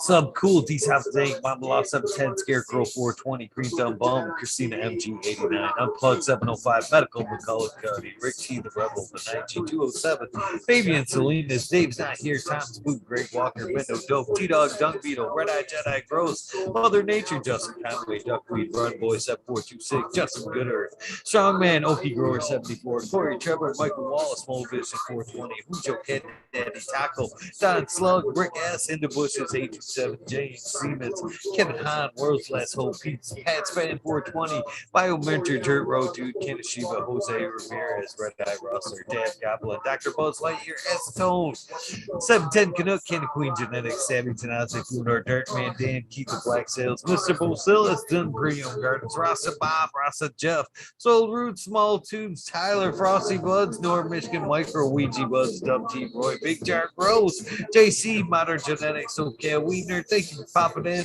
John, last PPG 15, Green County Grower, CJ Apple, a oneer right there, perfectly imperfect. Dollar Tree Goes, C1 Productions, Dollar Tree, Date Grower, Dollar Tree Grower, DOA Grow Meds, Miss Nudie Grows, I Gruesome, Johnny Kennedy, Nutrient Shootouts, Naughty Nicky, Zoe and Slammer, NNY, Pixel Monkey, St. Bernard's Observation Booth, Clover 420, High Spy, Aldridge 25, Miss Man, T2 Blue, Mo Grower, Kenny Creighton, Loki Grows, this guy, Burton 79, Polish Hammer, Midwest Outlaws 31, Voodoo Ultras, Fresno Nerds, Cali Connections, Wolverine Grown, Big Jar Grows, again. Jimmy One for Life, Way Back Farmer, D Block, MMP, Nations Creations, Amber Rolanda, Psychedelic Warlock, Artist LD, Sir Sticky Rob, Big Dave 420, Grant Window, Big Ed 1961, Manawati G3, Green Click, J&K Triple G, Mr. Sprinkler, Brittany and Tyler Cheesley, Hope Farms, Lisa G, John, Be Too Crazy for You, BGWG 420, Dr. Boswell, Brook Thumb OG, Arthro Sense Media, Arthro, Just Space 420, Beast Coast for Sir How, Trey Malone, Keep It Real, Hackerton, 427, Zeppelin, Audit Everywhere, BTWE Grows, Bingus, Green Puffin Man, Alex Boyd, Chef Lice, Ooh, Crop Cooks, I love it, Green Monkey, Old Big Creek, Mountain Grower, Southwest Okie, Real 100, 212, Andy Man, Brandon Family Farms, Page Farms, We All Flower, Ryan Henderson, Green 13, Newton Silva Wins, Kingdom Aquaponics, Indra, Michigan Data, Mary Jane Medgar, Streamer 77, Double D, Bad Bunny Nutrients, Miss Green Pots, Miss Green Nugs from 619 664, Spaniard, Kruger Jones, and Grow, Pop G Grows, Raz, Amy Drove Grows, Cass, The Grow From Your Heart Podcast, Lily Luna, The Green Med Flock, Jeremiah Miranda, Stony Creek Lost Art, Mr. No One, LG 420, Giant Mike, Prometheus, Doyle, Jason Iso, P. Wid, Dave Kobe. Sorry, I keep calling you David Mason. 662 Scroggy Scroggerton the fourth. Got its Gross, Kaylee Burrows, Chad and Brad, Family Farms, Polly P. Bjorn, Kevin Jodry, Mike Hacho. This fucking commercial in the background. Jay Huggins, UDA, Green Tree Hunter, Kush Clouds, you Joshua Seasland, Organic Home Bloods, Warren Nelson, Cam Wood, Maine Missing, Show Love Always, Kelly Stone, Heart and Soul Grow. Texas OG, Chuck Norris, Sarge S, Claire Fresno, Happy Guy, Dan Durando, wearing Romies, Homies, Hamilton Gross, Clip Smoke, Kenny Keystone, Canada Flag, PA, Big High 710, Eugene Greeley, Ace Drew Hustle, Fred Carlos, North of Arizona, Beer Girl 420, No Solid, Jesse White, Guy Saying Yeti, Introvert Genetics, also Jade, Vixen, Robin, Mr. Killer 8 Mo, James Buttercream, C-Dub from NorCal, The Pharmacy, Seedback, Deadhead, Smokey 616, Curtis Mayhead, Matt Myron, Morte, Rick Heyman, Stephanie Doran, Senna Siege, Bev Curious, Kate, Mike Rubles, the Drew Bear 420, Maxi 75, Warren, Lawrence Gonzalez, Slow to Get Up, Stu Moo, Popco 719, Make Me Shake, baby, Old Smoke, PWC, Grown Buds, Laura Wash, Mr. Weedblunt, Old School, Grower, Chad Westport, Honcho, Grown Floor, Nugs, My Little Piece of Head, Punch Town City, Goliath, Grower, Richard T, Chrissy Wannabe, Mr. Soul Food Spectrum, Gone God, Lori Hanson, Rio, 2,000 Years of Tradition, Mr. D. Conley, Pip Jam, McBodie Face, Show Me Sasquatch, Fuck Google and you, I'm going well, Canadian Restore, Power Dirt Farm, Carl Wright, Zeffner, Humble Farms, Henry Farm, Seldom Scene, Oak Park Gardens, Hell 9782, Skunky Packs, Martial Artist 2012, Macro Slave, Hefner, Daniel McDizzle, Medically Fit, KGB, Robert, Mr. Green Fingers, motherfucking Thomas, Rancho Costa Plenty, Monkey Balls, Andrew Champion, Bobby Lynn, Meats, Trent Digger, Mr. Mac, Tony Lake Baloney, Bill S, Weed Peace, Tater Delicious, Minty Country Roots, here on fire tonight. Earth Creeper, Big Ray 420, Teeny 101, Buds and Hazard, Mr. Club 14, Bearded Meat Man, Farm 616, Snarl Up North, Max Room and Ruby, Timothy Meats, Kimmins, Neo, Justin Beats, The Chronic, 88, Fat Belly, Real, Jennifer Steele, Canvas 03, Turf Farmer, Shannon, Stevens, Carlitos, Latinos, Gitter Country, Mr. Wolf Speed, Wolf Seed, Firesaw, Wally Wookie, The Goddess Grows, Roster Bob, White Feather Grows, Burned Truth, Tone Grows, Dink, The Caveman Grows, BX Gunner 81, Smith Dude, New Grow, Sean McCann, Jay Monks, Dink, Agenda, Walla Walla Canna Grow, Fall Dog, Huron, Kansas Council, Alyssa's Paris, Rockfin, Justice Make 420, Bid Fresh Grow, Thriving Earns, High Boy, Your Mailman Grows, We Be Growing, Australian Grow, Love for the Plant, Argo, American Swamp Poker, Unfrozen Caveman, Hawaii's High, Surf Crack, Micro Goon, Jeff Lowenfels, Mobius Grows, Dank, Brownie, Dan D, Elliot Harkins, Mystic Flavor, The Foraging Gardener, Overwater, Overkill, Seattle, Steve, Shadow Warrior, Valley Green, 514, Amelia Jensen, Odds, Indica, Dr. MJ, Coco, Brandon, Russ, Matthew Gates, Steve's Bag, Troll, Sarah, Shotgun, Willie, Dake, Yoda, Jay Simmons, Sure Bro, Grows, Glycomus, Food, DJ Connolly, Aaron the Grower, late 1978, Michigan Grow Buds, Your Boy, Roy Delta 9, Jay McDaniels, Clackamus 420, Siki Colas, Dylan Steinford, PFC Farms, Husky Garden, Sun Growth 707, J8 Dro, J420, Cascadian Grown, Tito's McGee, 4 Plantain, Weedworks, Casman, Scrog, Skunky Buns, Hans Warrior, Jackie Young, Terry Lee Live, McGasser, Tempe, Annie ND Urge, Green Jr., Leon from All Purpose Plus, Green Goose, 11 Smiles, 11 Big News Buds, Michael Ross, Plenty,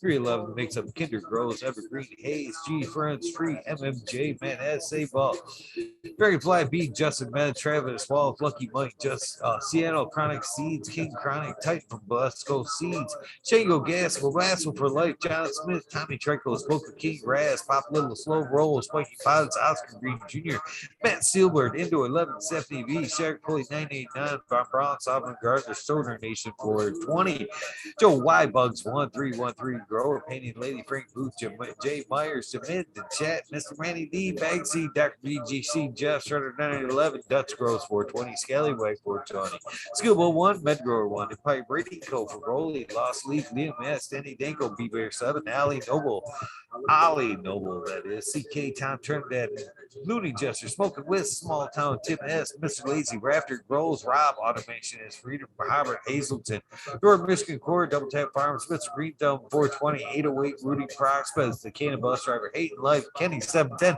Operation Grows in chat. Cheers, Pete, T-Ben, 420. 696, Root Nut 619, Dr. Scrambles, BB Boombox, GHF, Double J, Bio Green, Self Grower 56, Hanky Saki 420, OG, KP, Ganja Nana, Your Mama, Georgia Joe, Roy Rodriguez, B. Growing, Nature So Smells, Killer B. Grows, Ganja Wizard, Husky Gardens, Nut Tree 420, Dr. Oots Oil Life 420, The Bull 4 Life 420, the Jeffro 42069, Beta 698, the Dr. Franklin Booty, goddamn my big Ted's Test. Oh, I gotta get the drink. Oh, I love juice. The Riffin Bad Boy, Jack Green saw 420 was back tonight. Cheers, brother. Nice to see you. Boom Farms, Charlie Farms, 420, Aldridge, 25. Smileys Garden, JD's. Misty's Nuts, Smoky Grow Frazier, Grokoski. Cheers. Your name is still Grokoski with me. It's me. Me, man. From P-Town. Something like that. Twisted Roots, Fade Farm, 420, Jeff Dorowski, Genetic Memory Farms. Evolve 420, Cameron, Bag Seeds, Jill Carter, Mystic March, Mystic Grower, Ginger Snap, CTE, Gross A, Rick Wolf, DLP 2372, Ned Denver, Mike Denver, Sergeant Pepper 420, Ken Tooper, Blind Cat, Light Up Again Tim, UKSIF 420, Budhaboy, Devin Shipwreck, Medical MJ, Woodsville, USA. Resurrection Prophet, Chris Martinez, Dinkman, Dan, Dinkman 420, Red Side of Farms, Good Life, Joni Bell, Chicha B, Most Hated Grower, the Major General 420 Army, the American One, W Digger 714, Sharates, Kinios, and X Mountain Skies. Ready to hit that fire. Chris Merckx, Ian Save, Robbie Sargent Live, Hepa Cam, Finger Lakes Finest, Ridge Patch, Dozer Moon, Southern VT Grower, Choose Medical, Jerry Bear, Plus One Mushroom, Secret City Pioneers, My Little Tent, 2042, Spacewalker Christian, Tree Mump, T Barrington. T Barrington, where'd I leave off? T Barrington, right. Heart and Soul Homegrown, Mike B.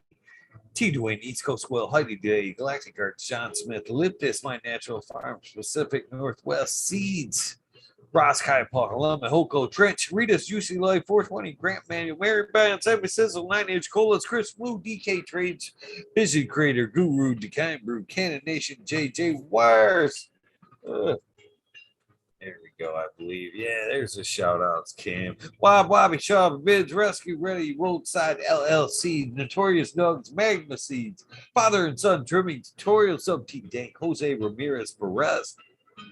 For Doggo the Hut 420, Buck Chiba Man, GR 420 Community Videos.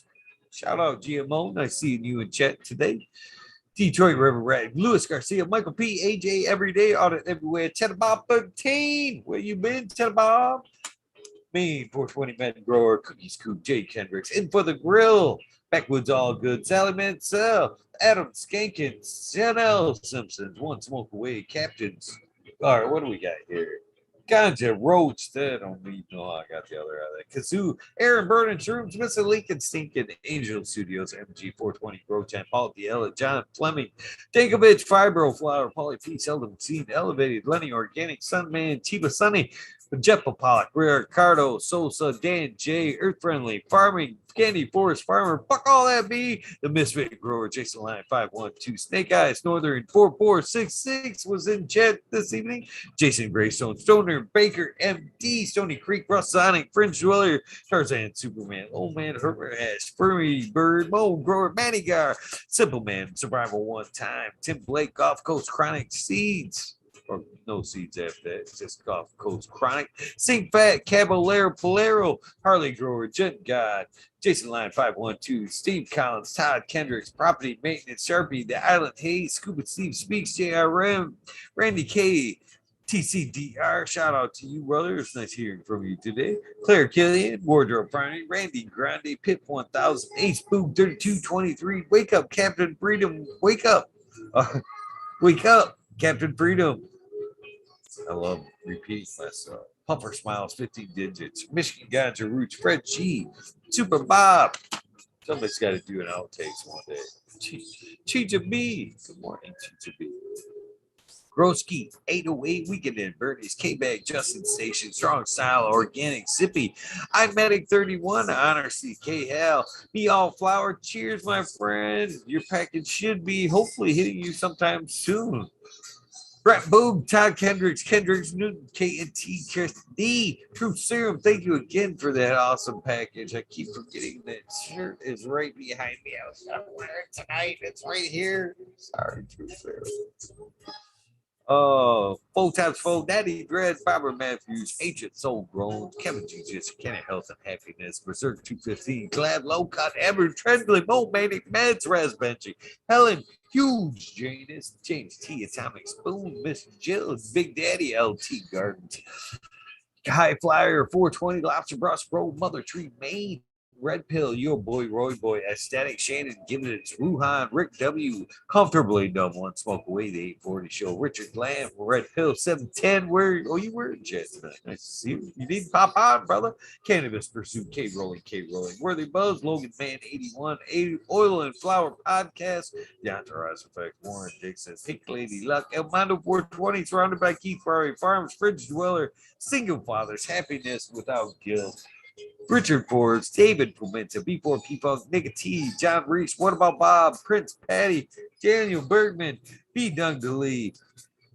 James Chung, Sarge Gross 818, John Wade, Carolina Roots, Sister Golden Hair, Dana, El Dankarino, K&F Gardens, Blank 1030, Choose One, Only Feet, Favorite Farmer, James, Crypto Dope, HIP, Row, Matt Trevine, Dan Marino, Chronic Wonder, Sunrise, Row, Top Floor Genetics, Mole Vision 420, Cantu Canvas, Jesse Pitcher, My Dog Nelia, Rooster Grows, Alex, Hardy Gear, Mini Cropper, Daniel Rose Photos, Mitten Grow Med, Sunrise Grows, of course, My Baby Girls, you know who they are. No Limit, 916, Grumpy Toad, Alchemist, and Canna Minx, Soil-Born Addiction, Roz, Joe, Alex D, Dirty Or Catfish, High Power, Thunder Dan, Propagation Station, John McDaniels, Lisa Marie, Sarge Grows 818, Blade Zaley, Fried Piper, Perpetual, Eagle Proud Warriors, Sales Smiles for You, Frank Usada, Dank, Duchess, Kino, Kelly Maxwell, Captain 420, Stink Fat, What About Bob, Ill Juster 420, Pops Through, John Gorski, Jen Doe, Dugan Gangsta, THC4, T8 or PTSD, THC4, PTSD. Sorry, brother. T Barrington again, Honcho Grown, Swamp Cat, Polero, Canabinka, Best of Because, Jen Doe again, Mr. Manny D, Canafari, 420, AB Normal, Frank Guerrero, Bear Free, J Brent 74, CK Brown Guy 420, Pachyderm, Burning Tree Maine, EA, Great Sun Grown 207, Hydro Daily, Hemp with Gigi, Jamie Reed, Supreme Grape, Sony Rockefeller, Caveman, Cavemas, Bruce City, Sin, Hawaii Sustainable, Midnight Roots, Dead Cynic, Knuckles, Michael P, Polly B, Quick B, Nimble, Bud, Kilowatts, Polly D, 4889, Disbanded Brothers, Mycelium, Matt Joseph, Grace, Medicine, RX, Keith and Chief Hydro Daily, Concerned American, Cannabis 411, Freedom of Speech, Dr. Joy Sweat, These Trees, Ganja Satugo, 710 is Oil Upside Down, Jesse Stevenson, Victoria, What About Bob, Sacred Garden, Gus Groves, Slick Rick, 8 Dog Pounds, David Seattle, St. Louis, I'm sorry, David, St. Louis, Our Move Watts, Casting Yeti, Ed Branson, MN, Rowan, Uncle Elmer, Off Grid, Terps, Christopher 54, Last 54, Matthew SoCal, Sue, Illinois Man Beater, Jinx Proof, Dark Horse Genetics, Sonar Duel, Joel and Jen from North Star Genetics, Carol Ann, Mike, Mr. Cry, PTA, B13, Lil, Brood Beyond Perfection, XX Elite, GPXX, Uncle Stoner, Crispy Treat Kitchen, Growers Paradise, LED Grown Garden, Iceni Clan, Decoy Bacon, Mr. Scotto, Fresh Baked One, J. Allen, Big Bob Grows, Jolly Canna, Australian Grown Again, Yuka 420 will be here Thursday, Daniel, Phil, Mr. Nowhere Man, Selling Sally, Silly Seashells. I don't know which one of you that is, but you guys are funny people. So curious, what do we got here? A few new names. I need to redo this list. I will be doing the list soon. Mike Steve, 562 Ganja, James Chrysler, Green Ghost Genetics, Zen Zolo, B Benson, Astro Charlie, Sativa Smurf, 4GTCA. Bush Doctor, Astro Charlie again. I believe I've already got you. Dirty. Dirty Hoe Garden. That one cracks me up. TK. And of course, last but not least, Weedus 207. Oh, thank you guys for tuning in. I greatly appreciate you guys. I am grateful for this opportunity. I am grateful for you guys tuning in. I am grateful for the awesome people that hang out night after night. Smiley, Green 13, all you guys. There's too many really to name, and to start the list and not to complete it is totally unfair. So if you're not on that list, well, you're on that list. I'm sorry I cut it short. Thank you guys for sitting through the shout outs, man. I really, that part of it all, I can see you guys hanging out through the show, but those of you who listen to me ramble for 20 minutes, you guys make my heart fucking sore.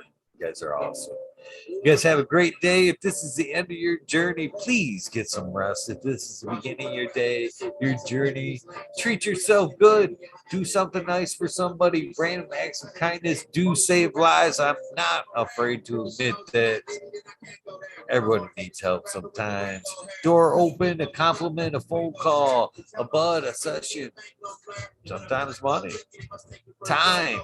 It all counts. People need help. These days, people need help. If they're willing to admit it or not. Yeah, I love you guys. I'll see you tonight.